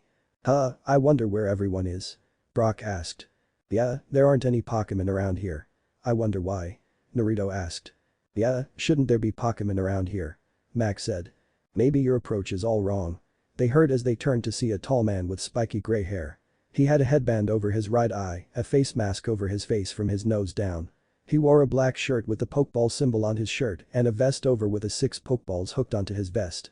He wore black jeans with combat boots. The trick to finding some wild Pokémon aren't searching for them, but to let them come to you. Thanks, but who are you? Max asked. It's good to see you again, Naruto. Kakashi said as Naruto raised an eyebrow, but then recognized the man. Oh my god. Kakashi? Naruto asked. The one and only. Kakashi said. Wow, I haven't seen you in years. You look good.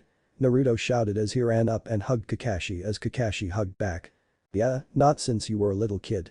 I still remember when you wore that orange jumpsuit and ran around with your Vulpix and battled wild Pokémon. Kakashi said as Naruto chuckled. That's before you left, but I've grown since then, and so has Kurama. Naruto said as he released Kurama as he stretched his legs. Ninetales. Kurama said as he stretched his legs and Kakashi pet his head. Good to see you again, buddy. Kakashi said as Kurama enjoyed seeing an old friend. 9. Kurama said. So how has your journey been going? Kakashi asked. Great. I'm actually traveling with some friends. These are some of them. Here, this is Max and Brock. Max, Brock, this is Kakashi Haddock, a really good friend. Naruto said. Nice to meet you, Brock and Max. Kakashi said. Likewise. Brock said as he shook Kakashi's hand. So are you a Pokémon trainer too, like Naruto? Max asked. I am, but I'm not from the Hone region. Kakashi said. You see guys, Kakashi here is one of the Elite Four members from the Kalos region. Naruto said. Whoa, you're part of the Elite Four? Brock asked. I am. Kakashi said with a smile. Elite Four of the Kalos region? Max asked confused. You see Max, the Elite Four are a special group of 4 trainers who are some of the best of the best. On a level that's a step above the 8 gym leaders of each region. Each of the Elite Four members earn their title because they are some of the strongest trainers out there, except for the champion of the region. Kakashi is the dragon trainer of the Kalos Elite Four. Along with Itachi Uchiha, the fire trainer, Mei Terumi, the water trainer and Asuma Sarutobi, the steel trainer. And the champion of the Kalos region is Hiruzen Sarutobi. Naruto explained. 1. Wow, you must be really strong, Kakashi. Max said, excited. Thanks, Max, I like to think I am, but I've still got some ways to go before I challenge Hiruzen for the title of champion. So, you guys are looking for wild Pokémon? Kakashi asked. Yeah, for Max's first Pokémon. Naruto said. Well, it's been relatively quiet around here, but I'll show you guys where I saw some Pokémon earlier. Kakashi said. Thanks. Max said as Kakashi led them. As they were walking, he pulled out a small orange book and would read while he walked. Hey, Kakashi, what is that? Max asked as Naruto saw what it was. Forget it, Max. It's something not appropriate for your age. Naruto said as Brock glanced over and was enamored as he and Kakashi began talking about it. What's with them? Max asked. Oh, forget it, Max. Perverts will be perverts. Bad enough he reads that, but now he's got Brock sucked into it. Naruto said. Relax, Naruto. It's good wholesome reading. Kakashi said. Perverted reading. Come on. Naruto said as they kept walking. So, Naruto, how do you know Kakashi? Brock asked. He and my dad know each other. Naruto said. I was Naruto's dad's student. He taught me a lot of battling, and Pokémon and I looked over Naruto until I went to the Kalos region where I joined the Elite Four. Kakashi said. Cool. So what brings you to the Hone region? Brock asked. I just needed some time off. You know, just a break. Kakashi said with a nervous chuckle. Kakashi, what's going on? Are you avoiding Viola again? Naruto asked as Kakashi seemed kind of nervous. What? No. It's nothing, chuckles. Kakashi said as he rubbed his head and Naruto noticed some weird stone on his headband. Kakashi, what's that? Naruto asked. Oh, this is a keystone. You see, in the Kalos region, we have an abundance of special meteorites that are used by trainers who manage to acquire one. Kakashi said as he showed Naruto, Max and Brock the keystone on his headband and they saw the weird symbol inside. Oh, that's actually the reason for part of my visit. I went to see your dad and show him one of the keystones because Professor Sycamore needed some help. Your dad said I should give it to you. He said that you'd find more data on this in the field than he could in the lab. Kakashi said as he held out a keystone bracelet. Thanks. Naruto said as he took it and put it on his wrist. It goes well with your aura necklace. Professor Sycamore is the only professor on Mega Evolution, but he's been trying to get the idea spread throughout the world. He's tasked each member of the Elite Four to head out of the other regions to get help from the other professors and to help pass our keystones and find other Mega Stones scattered throughout the world. Kakashi said. But what do the keystones do? Brock asked. Well, in the Kalos region, Professor Sycamore has been investigating a new type of evolution. One that occurs only during battle. Kakashi said. Really? That's so cool. Pokémon are able to evolve during battle. Max asked, excited. Yes, but the evolution only happens during special circumstances. Professor Sycamore calls it Mega Evolution. Kakashi said. Mega Evolution? Brock asked. It's something we're still not completely sure about, but it's a special type of evolution that occurs during times of great hardship and trial, like a battle. And even then it only happens with a keystone and a special meteorite known as a Mega Stone. Kakashi said as Naruto, Max and Brock were paying attention. The keystone is a medium between the Mega Stone the Pokémon wears and when the trainer and Pokémon share a strong enough bond, they're able to Mega Evolve. Cool. Max said as he then heard a noise from the bushes. Then a small Pokémon walked out of the bushes. It was a small dog-like Pokémon. It was green with a yellow stripe that ran around its body and its fur seemed to stick up like it was exposed to electricity. Hey, a Pokémon. It's an electric. Naruto said as he pulled out his Pokédex. Electric, the lightning Pokémon. Using the electric charge stored in its fur, it can run faster than the eye can follow. The Pokédex said. Cool. Max said as the electric looked at them. It looks kind of young. Brock said as Naruto nodded, seeing that it was a level 3 Pokémon. It looks like a youngling. Hey, it looks like it's attracted to Max. Kakashi said as the electric seemed to move forward to Max. Okay, Max. Be careful and talk to electric. Naruto said as Max nodded. Max slowly walked forward and knelt down and looked at the electric. Hey, there. My name is Max. How are you, electric? Max asked as he held out his hand and the electric cautiously sniffed his hand. After a few seconds, it walked forward as Max petted and electric seemed to like it. Where are you friends? Electric. Electric said. It's saying that it's been on its own for a long time. He's a spunky little guy. Naruto said. So, Electric, do you think you'd want to come with me? We'll have a whole lot of fun, I promise. And I'll take good care of you. Max said as Electric liked Max. Electric said as it nodded. Thanks. Max said as he took out the luxury ball and tapped it on Electric's head as it was sucked in. The ball shook for a bit before it dinged and Electric was caught. Yes. I've got my first Pokémon. Max shouted as he jumped around happy. Man, I remember when I first caught Kurama. I was so happy too. Naruto said as he pet Kurama on the head. 9. Kurama said. Same here. Your first Pokémon is a big moment for trainers. Brock said. Yup. So Max, why don't we get your electric checked out at the Pokémon Center? Kakashi asked. Right. Max said as they walked back to the Slateport Pokémon Center. Line break XXXXX.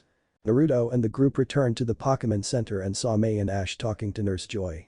May turned to see her brother with Naruto and Brock. Max, there you are. Where were you guys? May asked. We went out to check the Slateport market and Naruto got me a Pokeball and I caught a Pokémon. Max said, excited. He did? May asked. Yeah, I figured that Max may have felt a bit left out not having a Pokémon, so why not get him started? We managed to catch him in electric. Naruto said. Wow, that must have been fun. Ash said. Are you sure about this, Max? May asked. I am May. Max said. Okay, but it's going to be a big responsibility. May said. I know and I'm ready. Max said as May nodded. Okay. Well, let's get him checked out. May said as Max nodded and Ash noticed the other man with Naruto and Brock. Eyes, who's that? Ash asked. Oh, this is Kakashi Haddock. He's a friend of my dad's and a member of the Kalos region's Elite Four. Naruto said. Wow, nice to meet you. Ash said as Kakashi nodded. Likewise. So what brought you kids to Slateport City? Kakashi asked. We're here for my Pokémon contest in a few days. May said. Nice, I wish you the best of luck. I've got to head to Mauville City tomorrow. I need to talk to Watson about something. Kakashi said. If you're heading to Mauville City tomorrow, can we have a battle before you go? Ash asked as Kakashi raised an eyebrow. That's brave of you, Ash, but I actually had another trainer in mind. Naruto, tomorrow at 9 AM, I would like to battle you in the Slateport Square. Kakashi said as everyone looked at Naruto. Me? Naruto asked. Yeah, I want to see how far you've come since you were a kid. A good battle will help show me. Kakashi said. Alright, a battle tomorrow. Naruto said as he was ready. Good. Get some sleep, you'll need it. Kakashi said as he left and the group decided to get some sleep. The group slept at the Pokémon Center and they got up early around 8 AM to get ready and eat breakfast. At 8:45 AM they arrived at the Slateport Square where things were just about to get busy. Shop owners and cafes had just started to open up and get busy. People were off to work, kids were off to school or busy playing, and surfers and swimmers were going to the beach to enjoy a day in the sun. The group arrived and couldn't see Kakashi anywhere. I guess he's not here yet. Ash said. Well, we can just wait. Brock said. If I remember Kakashi like I do, we could have slept in. Naruto said. 3 hours later. The entire gang were sitting around and were really annoyed that Kakashi hadn't arrived yet. Geez, where is this guy? Ash shouted. Yeah, you'd think that an Elite Four member could at least be on time for his battles. Max said. Yeah, it's not very professional. May said. Well, he may not be on time, but he must be good if he's an Elite Four member. Brock said. Get used to it, guys. Kakashi is known to always be 3 hours late unless it's something extremely important. Naruto said as he pet Kurama who had taken a nap. Hey there, kids. They heard as they turned to see Kakashi holding his book, having just arrived. You're late. They all shouted. Sorry, but an old lady got attacked by a Houndoom and needed my help to get home safely. Kakashi said with a smile. Liar. Naruto shouted. Well, Kakashi said as he closed his book. Naruto, are you ready? I've been ready for 3 hours. Now I'm just hungry. Naruto said as Kakashi chuckled. How about this? After the battle I'll buy you guys lunch. Kakashi said. Yeah. Everyone shouted. Alright, let's get ready. Naruto said as he and Kakashi stood apart from each other and got ready to battle. I'll officiate the battle. Brock said as he stood to the side. Thanks, Brock. Max, keep the camera rolling. Naruto said as Max held the camera with his new electric right next to him. You got it. Now, Electric, I want you to watch the battle. If this guy really is an Elite Four member, then it's going to be a good battle. Max said. Trike. Electric said. Okay, so what kind of battle should we have? Naruto asked. A 3-on-3 Pokémon battle. After each battle, we each change up our Pokémon. So 3 Pokémon for 3 battles. Kakashi said. Sounds good to me. After you, age before beauty. Naruto joked as Kakashi eye quirked. Still gutsy as ever. Alright, let's go Druddigan. Kakashi shouted as he threw an Ultra Ball and released a powerful Dragon-type Pokémon. The dragon stood on its 2 hind legs like a Dragonite and had red spikes on its body, tail and arms. Its body was blue except for its red-colored face. It had sharp claws and 2 large blue wings on its back. Druddigan. Druddigan shouted. A Druddigan, huh? Naruto asked. What's a Druddigan? Ash asked. I've never heard of it. Brock said as Mei tried to use her Pokédex, but it had no data. I'm not getting anything. Mei said. Brock, here try this. Naruto said as he tossed his research Pokédex to Brock to get some data on the Pokémon. Brock used it and managed to get an entry. Druddigon, the cave Pokémon. With the skin on its face harder than rock, Druddigon warms its body by exposing its wings to the sun. This Druddigon is level 85. The Pokédex said. Alright, if you're going to use a Druddigon then Naruto said as he unclipped his fastball. Nuzleaf, take charge of the battle. Naruto shouted as he released Nuzleaf. Nuzleaf shouted as it was ready to fight. Wait, Nuzleaf. Here. Naruto said as he took out the leaf stone from his bag and threw it in the air as Nuzleaf jumped high and grabbed it. As soon as Nuzleaf touched it, he began to glow and get larger. His hands turned into large leaves, its ears pointed out, and its feet looked like wooden sandals. When the light vanished, it was a Shiftry. Shiftry. Shiftry shouted as it stood ready to fight. Smart, evolving your Nuzleaf for battle. Let's see if it did you any good. Kakashi said. Druddigon shouted. A Shiftry. Ash said as he used his Pokédex. Shiftry, the wicked Pokémon. Shiftry is the evolved form of Nuzleaf. Shiftry is a mysterious creature that lives deep within the forest. Its large fan can cause winds in excess of 100 feet per second and can blow anything away. The Pokédex said. Okay, let the battle begin. Brock shouted. Insert Pokémon battle theme burning battlefield. Shiftry, use growth. Naruto shouted. Shiftry shouted as it glowed green and its attack stat increased. Druddigon, use slash. Kakashi shouted as Druddigon's claws glowed and it charged forward fast. Wow, that's fast. Ash said. Shiftry, counter with leaf blade. Naruto shouted as Shiftry's leaves turned green and it swung its leaves down just in time to block the slash. Shiftry groaned as it held Druddigon back. Impressive, your Shiftry is fast. Kakashi said. Thanks, we've always trained hard. Let me show you, Shiftry go, leaf charge. Naruto shouted as Shiftry glowed green and tackled right into Druddigon, causing a small explosion of smoke. Shiftry then flipped backward and stood ready. When the smoke cleared, Druddigon was fine. Not even a scratch. Brock said. Wow, that Druddigon is really strong. Mei said. You'll need to do more than that, Naruto. Kakashi said. I know. Shiftry, use Sunny Day. Naruto shouted. Shifty shouted as it glowed yellow, then shot a ball into the sky as the sunlight intensified. Now, use extreme speed. Naruto shouted. Shiftry shouted as it disappeared in a blur. Whoa, that's fast. Brock said. Shiftry then reappeared in front of Druddigon and kicked it in the face. Then it slashed it across the chest and back flipped away and jumped back to Naruto's side. Impressive, using Sunny Day to increase your Shiftry speed. Kakashi said. Yup, Shiftry was fast when it was a Nuzleaf, but as a Shiftry, it's the fastest Pokémon I got. Now, Shiftry use Leaf Storm. Naruto shouted. Shiftry glowed green as it summoned a column of green leaves. Shiftry shouted as a tornado of leaves hurled towards Druddigon. Druddigon, block it. Kakashi said as Druddigon raised its tail up. It turned around and smacked it down on the leaf storm, causing a big explosion, but it cancelled it out. Druddigon said as Shiftry glared. Easy, Shiftry. Kakashi is just trying to get us angry. Stay focused. Naruto said. Shiftry replied, listening to his trainer. No way. That Druddigon just knocked away that leaf storm. Ash said. Man, no wonder he's an Elite Four member. Max said. Come on, Naruto. Show me more. Druddigon, use flamethrower. Kakashi shouted.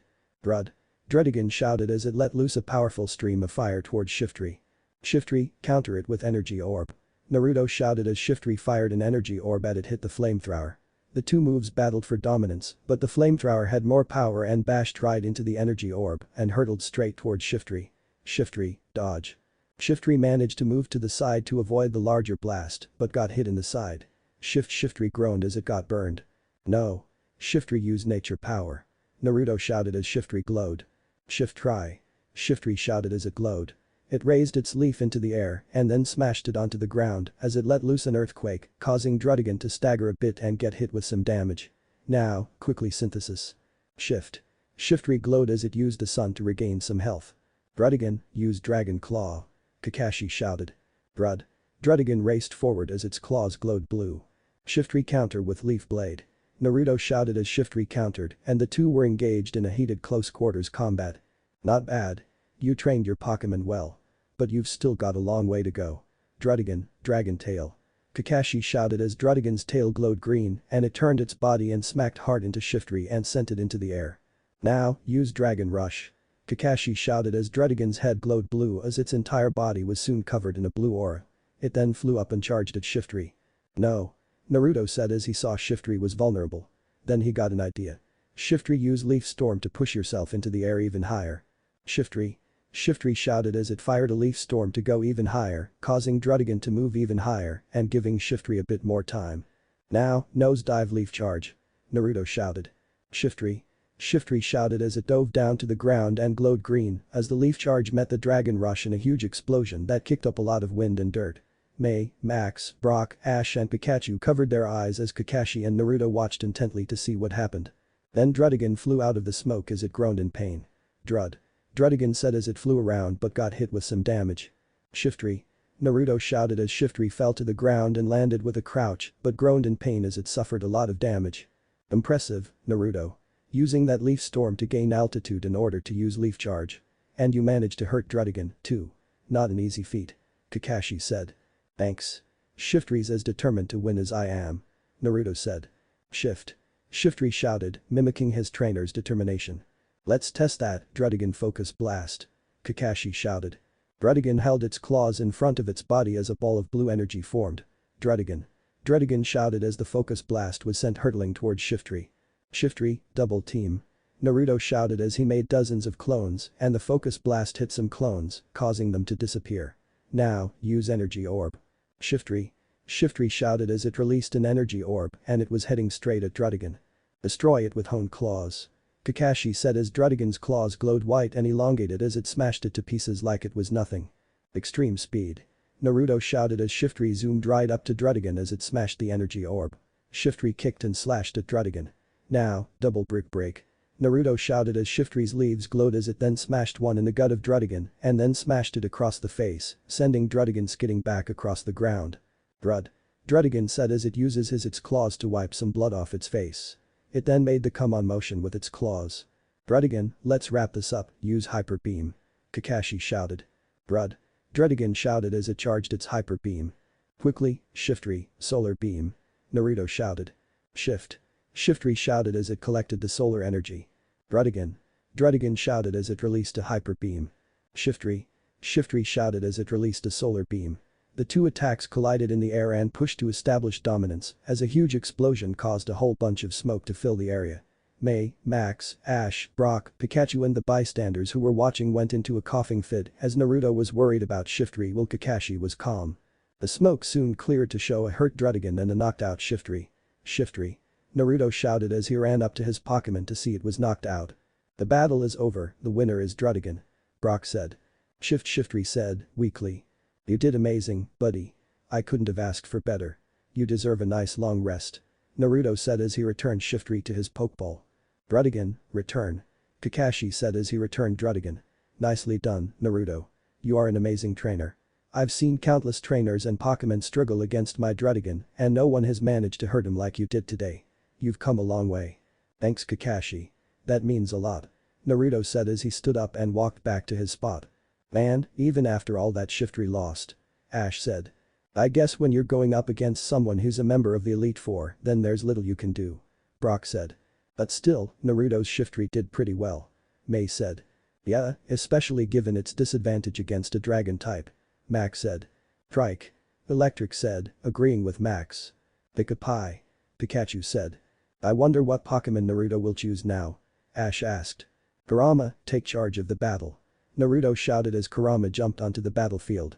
Noivern, let's go. Kakashi shouted as he summoned his second Pokémon. The Pokémon appeared to be like a large bat, except it stood on its two legs. It had a mane of white fur sprouting around its neck and upper back. It had two large wings that sprouted from its body with two maroon-colored grasping claws. It had two large ears on its head that looked like circles. Noivern shouted as it sounded like a screech as it spread its wings and was ready to battle. Noivern? Ash asked as Brock used the research Pokédex. Noivern, the sound wave Pokémon. Noivern is the evolved form of Noibid. The ultrasonic waves it emits from its ears can reduce a large boulder to pebbles. This Pokémon is level 89. The Pokédex said. Okay, let the battle begin. Brock said as the battle had gained the attention of a group. Noivern, use Razor Wind. Kakashi shouted as Noivern's wings glowed as it flapped them and released two scythes of air. Kurama countered that with flamethrower. Naruto shouted. Ninetales. Kurama shouted as it let loose a powerful wave of fire that managed to stop the razor wind. Now, use shockwave. Naruto shouted as Kurama glowed with electricity as it let loose a surge of electricity towards Noivern. Noivern deflected. Kakashi said as Noivern raised its wing to block the shockwave. Now, use get in close and use steel wing. Kakashi said as Noivern moved so fast as it flew forward and its wings glowed. Kurama, use iron tail. Naruto shouted as Kurama's tails glowed and swung them down to block the steel wing, but it only blocked one wing as Noivern used the other to smack Kurama away. Kurama flew through the air but then flipped back to its feet as it landed on the ground. Kurama, use heat wave. Naruto shouted as Kurama opened its mouth and let loose a very hot wave that hit Noivern, but it didn't seem to do anything. Noivern, now fly up in the air. Kakashi shouted as Noivern quickly flew up to the sky. Now, use hurricane. Kakashi shouted as Noivern screeched. It then flapped its wings and kicked up a powerful hurricane that caused Max, May, Brock, Ash and Pikachu to cover their eyes and keep their clothes on their bodies. Man, that's a powerful hurricane. Brock shouted. Make it stop. May shouted as she held her skirt down. Are you kidding, this is awesome. Ash shouted. The hurricane impacted Kurama who was cool and calm as Naruto got an idea. Kurama, extend out your tails like a sail and then jump. Naruto shouted as Kurama did. He extended his tails out and then kept them close together like the sail on a boat. Kurama jumped and the solid sail Kurama's tails made allowed Kurama to sort of fly up with a powerful hurricane. Impressive and unpredictable. Only Naruto could do something like that. Noivern, use Giga Impact. Kakashi shouted as Noivern glowed and was covered in a gold and purple energy as it charged straight at Kurama. Kurama, use flamethrower at the ground to propel yourself into the sky. Naruto shouted. Ninetales. Kurama shouted as it managed to let loose a powerful flamethrower that had enough force to send Kurama higher into the sky to avoid the Giga Impact. Now, overheat. Naruto shouted as Kurama fired a powerful heat beam from its mouth and scored a direct hit on Noivern. Noivern screeched as it got hit and Kurama fell back to the ground on its paws.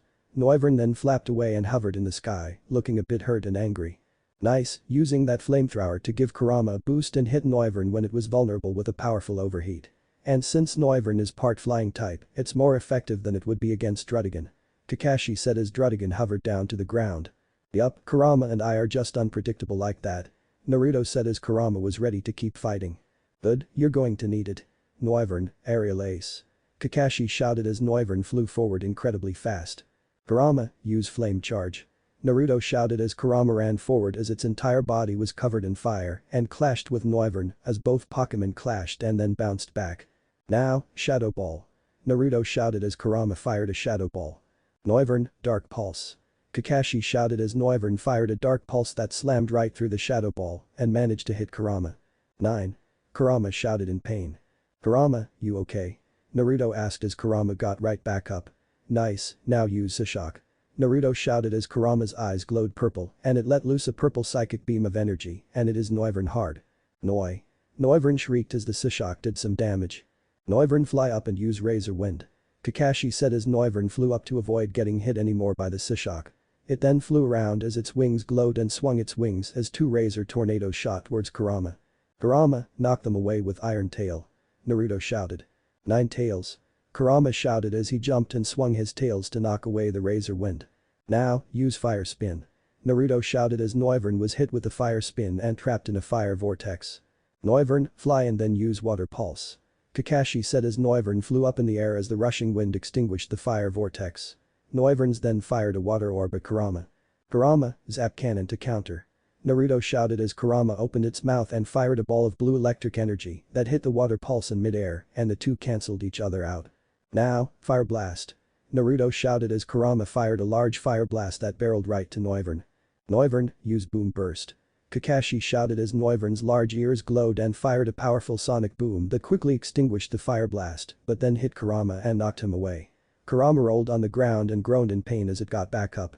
Man, that was powerful. But keep hanging in there, Kurama. Naruto said as he saw that Noivern was panting. Boom Burst must be powerful that it requires the Pokémon unable to attack for a while. Kurama, use Zap Cannon. Naruto shouted. Ninetales. Kurama shouted as it fired the blue electric energy ball and hit Noivern hard, causing Noivern to screech in pain. Blue electricity covered and circled around Noivern's body as it was affected by paralysis. Noivern groaned as it was affected by paralysis. Nice. When a Pokémon is hit with Zap Cannon, it always affects the Pokémon with paralysis. Brock said. Nice, now Naruto can fight back. Ash said. Kurama, use a shock.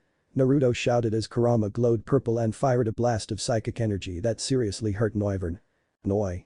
Noivern screeched out as it was hit with a psychic blast and the paralysis was still in effect. Alright, Noivern use Hurricane. Kakashi shouted as Noivern flapped its wings and released a huge hurricane that hit Kurama. Kurama groaned as it was being hit with damage while inside the hurricane. Man. Naruto said as he looked at the hurricane but then got an idea. Let's hope this works. Kurama use overheat on the hurricane. Ninetales. Kurama shouted as it fired a powerful overheat which hit the hurricane and set it ablaze and turned the hurricane of wind into a hurricane of fire. What's Naruto doing? Mei asked. Kakashi said as he watched Naruto's moves. Noivern, use Dark Pulse. Noivern screeched as it fired a Dark Pulse, but the powerful flaming hurricane blocked the Dark Pulse from hitting Kurama. Kurama, now use Flame Charge and bust through the hurricane. Naruto shouted as a large flaming Kurama burst through the hurricane and stood on the floor. The flame around Kurama disappeared as Kurama roared. Now use Flamethrower. Ninetales. Kurama shouted as it launched a flamethrower, but this time it was far more powerful than the last time and hit Noivern hard. Noivern screeched as it was hit with a powerful flamethrower. How did that flamethrower get so powerful? Wasn't that powerful before? Ash said. It was Kurama's special ability, Flash Fire. Kakashi said. What's Flash Fire? Mei asked. When a fire Pokémon is hit with a fire-type move, Flash Fire instantly increases the attack power of the Pokémon's fire-type moves. Max said. Of course. By having Kurama set that hurricane ablaze, Naruto could benefit from Kurama's special ability and since the hurricane was so powerful, Noivern wouldn't be able to stop it. Brock said. Impressive, Naruto. You continue to surprise me. Kakashi said. You'll find that I'm full of surprises. Naruto said as he looked at Kurama who was huffing. Well, that idea was smart, it did hurt Kurama a lot.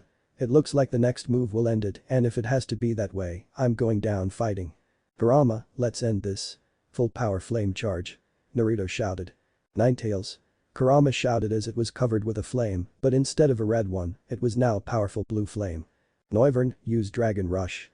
Kakashi shouted as Noivern was covered in a purple dragon energy. It then flew forward as Kurama charged forward and both attacked collided, creating a huge explosion and kicking up a powerful wind and dust cloud. Offing man, that's powerful. Ash said as everyone shielded their eyes from the powerful attack and dust. What happened? Max shouted. Who won? Mei asked as the dust and wind soon died down. Everyone, including the spectators, wanted to see who won the amazing battle. After a few more seconds, the dust settled to show that both Kurama and Noivern had fainted. Kurama. Naruto shouted as he ran to Kurama to check on him. Kurama and Noivern are unable to battle. The battle ends in a draw. Brock shouted as some spectators clapped and cheered. You did amazing, buddy. I knew you had it in you. You rest up for as long as you want. Naruto said as he returned Kurama to his Pokeball. Good job, Noivern. Return. Kakashi said as he returned Noivern to his Pokeball. Now I'm very impressed. You managed to take down Noivern, but I promise that my next Pokémon will be very difficult to stop. Charizard, come forth. Kakashi shouted as he summoned his Charizard. It roared as it flapped its wings hard and the blaze on its tail was very strong. Naruto then noticed the weird necklace it was wearing around its neck and the weird stone in the middle. He then looked down at his keystone and saw the similarities. So he's planning to show us Mega Evolution.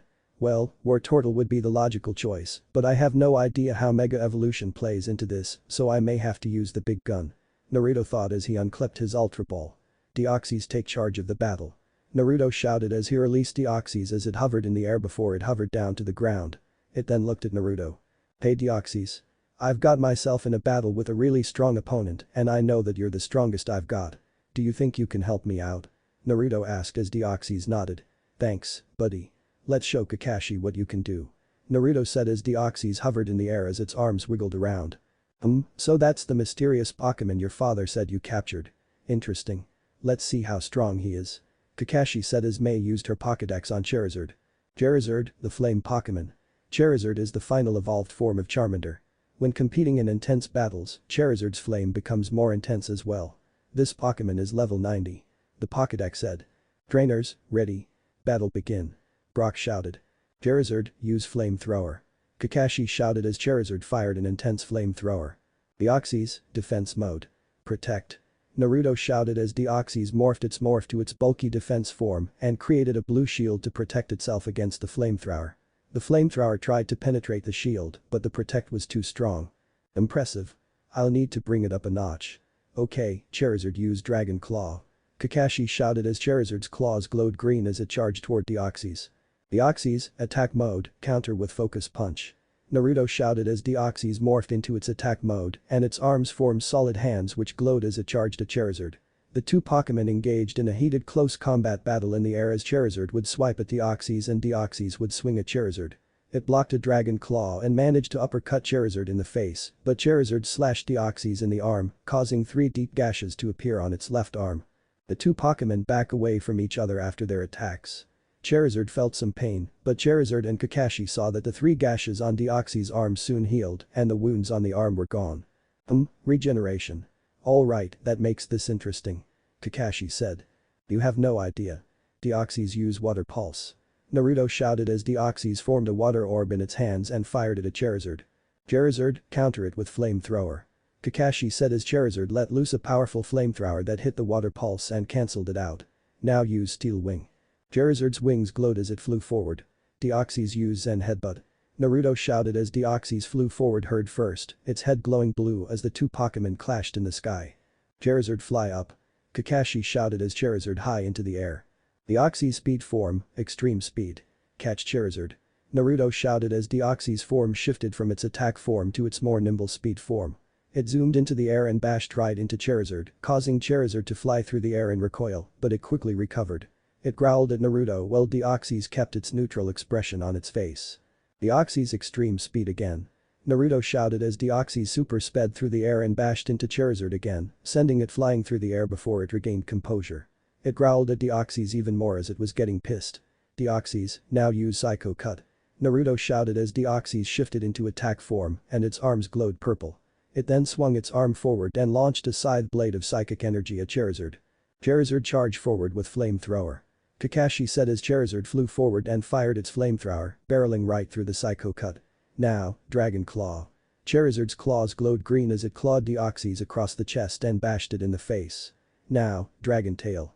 Charizard's tail then glowed green, which it used to smack Deoxys across the body and send it flying through the air. Deoxys flew through the air before it regained composure and stopped. Deoxys, use Hyper Beam. Naruto shouted. Charizard, overheat. Kakashi said as the two launched their respective attacks. The two beams clashed, causing a mini explosion.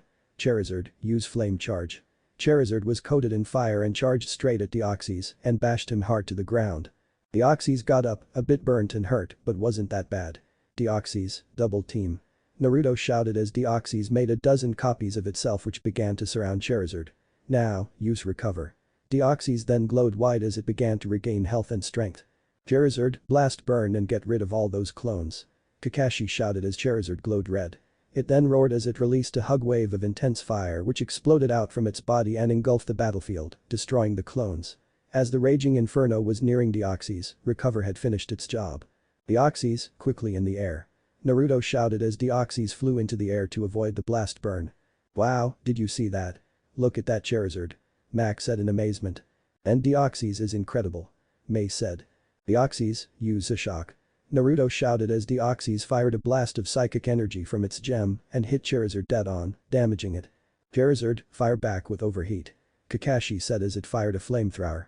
Deoxys, Psycho Boost. Naruto shouted as Deoxys moved its hands in front of its gem. Then a glowing purple orb of psychic energy formed. Deoxys fired it at Charizard as it barreled right through the overheat and hit Charizard hard and sent it flying through the air and knocked it against the ground.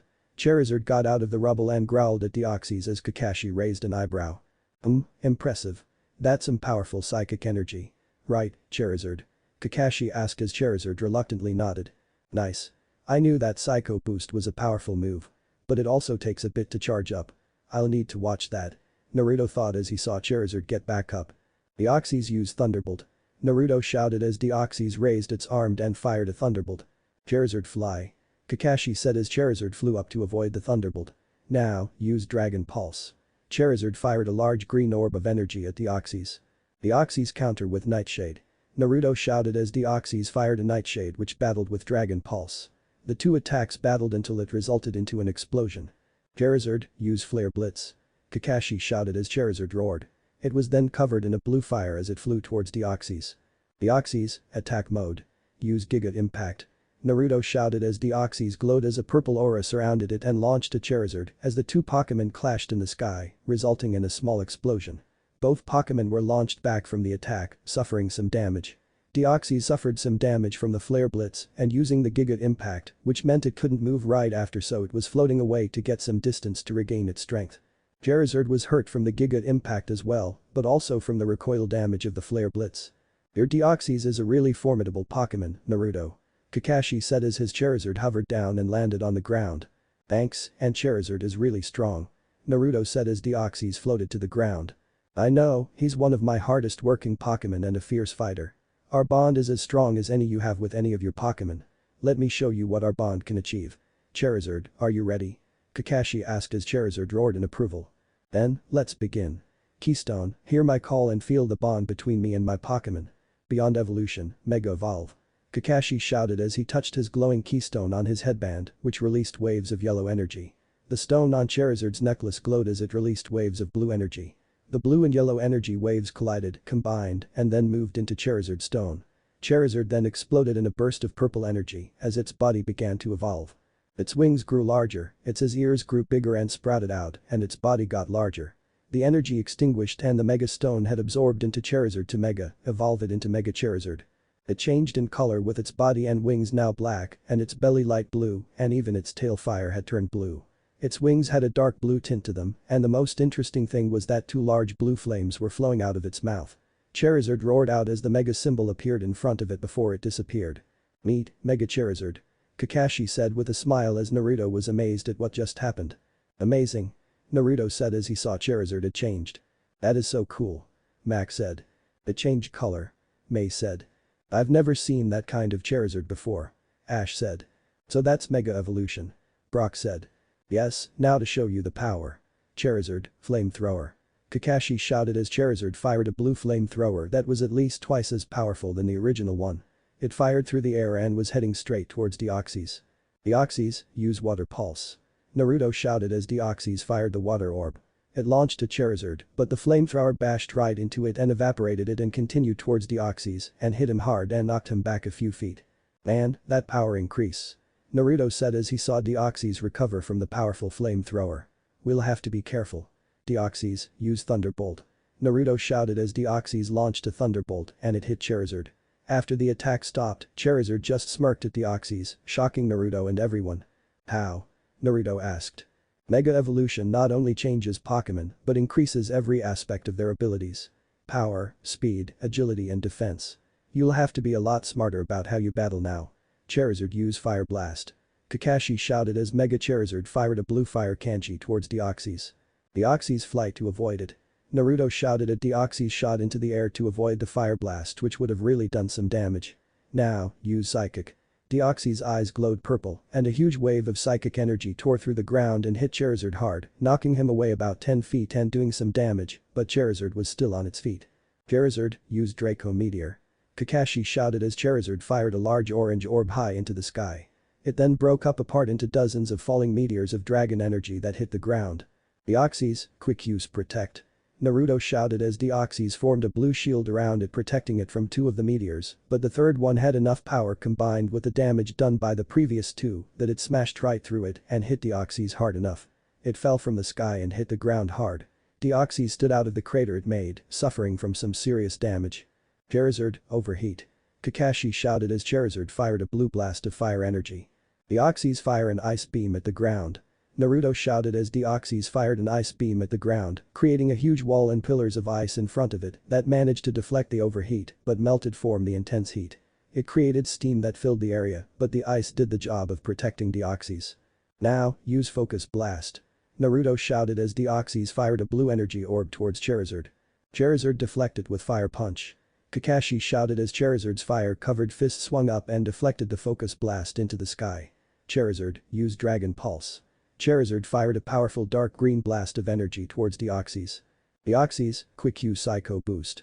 Naruto said as Deoxys managed to fire a Psycho Boost attack and it battled against the Dragon Pulse and the two attacks cancelled each other out. Now, use Psycho Cut. Naruto shouted as Deoxys fired a Psychic Scythe towards Charizard. It hit Charizard, but Charizard didn't seem to be fazed by it like before. That Mega Evolution really enhanced Charizard's power. Charizard smirked as it flexed its wings. Charizard used Flare Blitz. Kakashi shouted as Charizard was covered in a powerful blue flame and zoomed straight towards Deoxys. Deoxys, quick, speed form, extreme speed and get out of there. Naruto shouted. Deoxys shifted its form and flew away into the sky to get out of the way, but as it flew up in the air, Charizard stopped and flew straight up after Deoxys with a speed that wasn't there before it Mega Evolved. It zoomed straight after Deoxys and bashed into it, knocking it out of the sky and down to the ground hard, making a large crater. Charizard flapped its wings as the recoil damage it suffered took effect but still looked ready to keep fight. Deoxys. Naruto shouted as the cloud of dust and debris from the impact dissipated. Deoxys managed to stand up in the crater, but it had suffered a lot of damage as part of its face, chest and arms were burned and destroyed, but it began to regenerate. Naruto saw Deoxys look like it was ready to keep fighting, but it was tired and suffered a lot of damage. It crouched and shifted its form into attack mode, ready to attack when Naruto spoke. Stop. Naruto shouted as Charizard and Deoxys froze. Everyone looked at Naruto who shouted stop, wondering what was going on.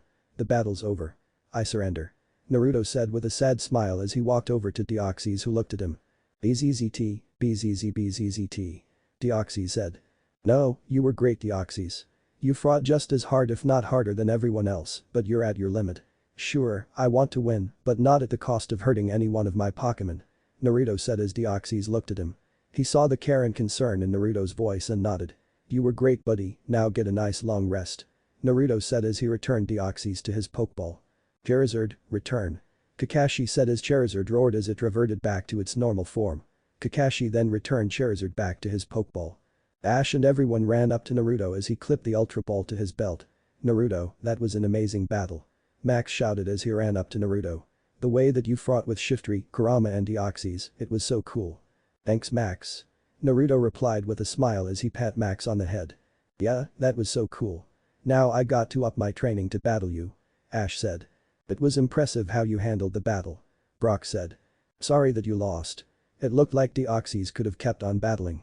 May said. Deoxys probably could have, but I didn't want to run the risk of Deoxys getting seriously hurt. Naruto said with a smile as Kakashi walked up to them. I'm very proud of you, Naruto. Not only for the battle, but for how you acted during it and at the end. Kakashi said with a smile. What do you mean, Kakashi? Max asked. It's one of the most important lessons a true Pokémon trainer can learn. Naruto's father taught it to me and Naruto. A trainer's first responsibility is to his Pokémon. Their well-being and the bond the two share. Once the trainer and the Pokémon have a such bond and connection, there isn't anything they can't do. Kakashi said with a smile as Naruto smiled. Thanks Kakashi. But don't get too happy. I'll train some more and challenge you to a rematch. Who knows, even take your place in the Elite Four. Naruto joked. And I'll be waiting for the day and warning the others as well. Now come on, let's head to the Pokémon Center and get some lunch. Kakashi said as they left, leaving several craters and a destroyed public square in Slateport City. Line break XXXXX. After dropping off Naruto's Pokémon at the Pokémon Center and getting a bite to eat, the group was outside the center as Kakashi was about to leave. Well, I wish you guys the best of luck, but I better get going. I've still got some stuff Professor Sycamore wanted me to do. Kakashi said. Well, it was nice to see you again after so long. Naruto said as he hugged Kakashi. Good to see you again too, Naruto. Kakashi said. You've come a long way. Keep doing your best and you'll go far. You too, Ash. Thanks Kakashi. Ash said. It was nice to meet all of you. Good luck in your contest May. Kakashi said. Thanks Kakashi. May said. And Max, learn a lot from Naruto and Ash. You'll become a great Pokémon trainer following them. Kakashi said with a smile. I will, Kakashi. Max said. So, Kakashi, where are you going now? Brock asked. Well, I'm heading to check out some stuff Mauville City before I need to head to Rustboro. But hopefully I'll see you guys again someday. Kakashi said. Yeah, and maybe next time we'll have a battle. Ash said. Maybe, Ash. Well, see you guys. Kakashi said as he left Slateport City. You think we'll see him again? May asked. I have a feeling we will. Naruto said. But right now we need to help May for her contest. Right. Everyone said. End of chapter 2. What if Naruto is a Pokémon professor? End here and thanks for watching my video till the end.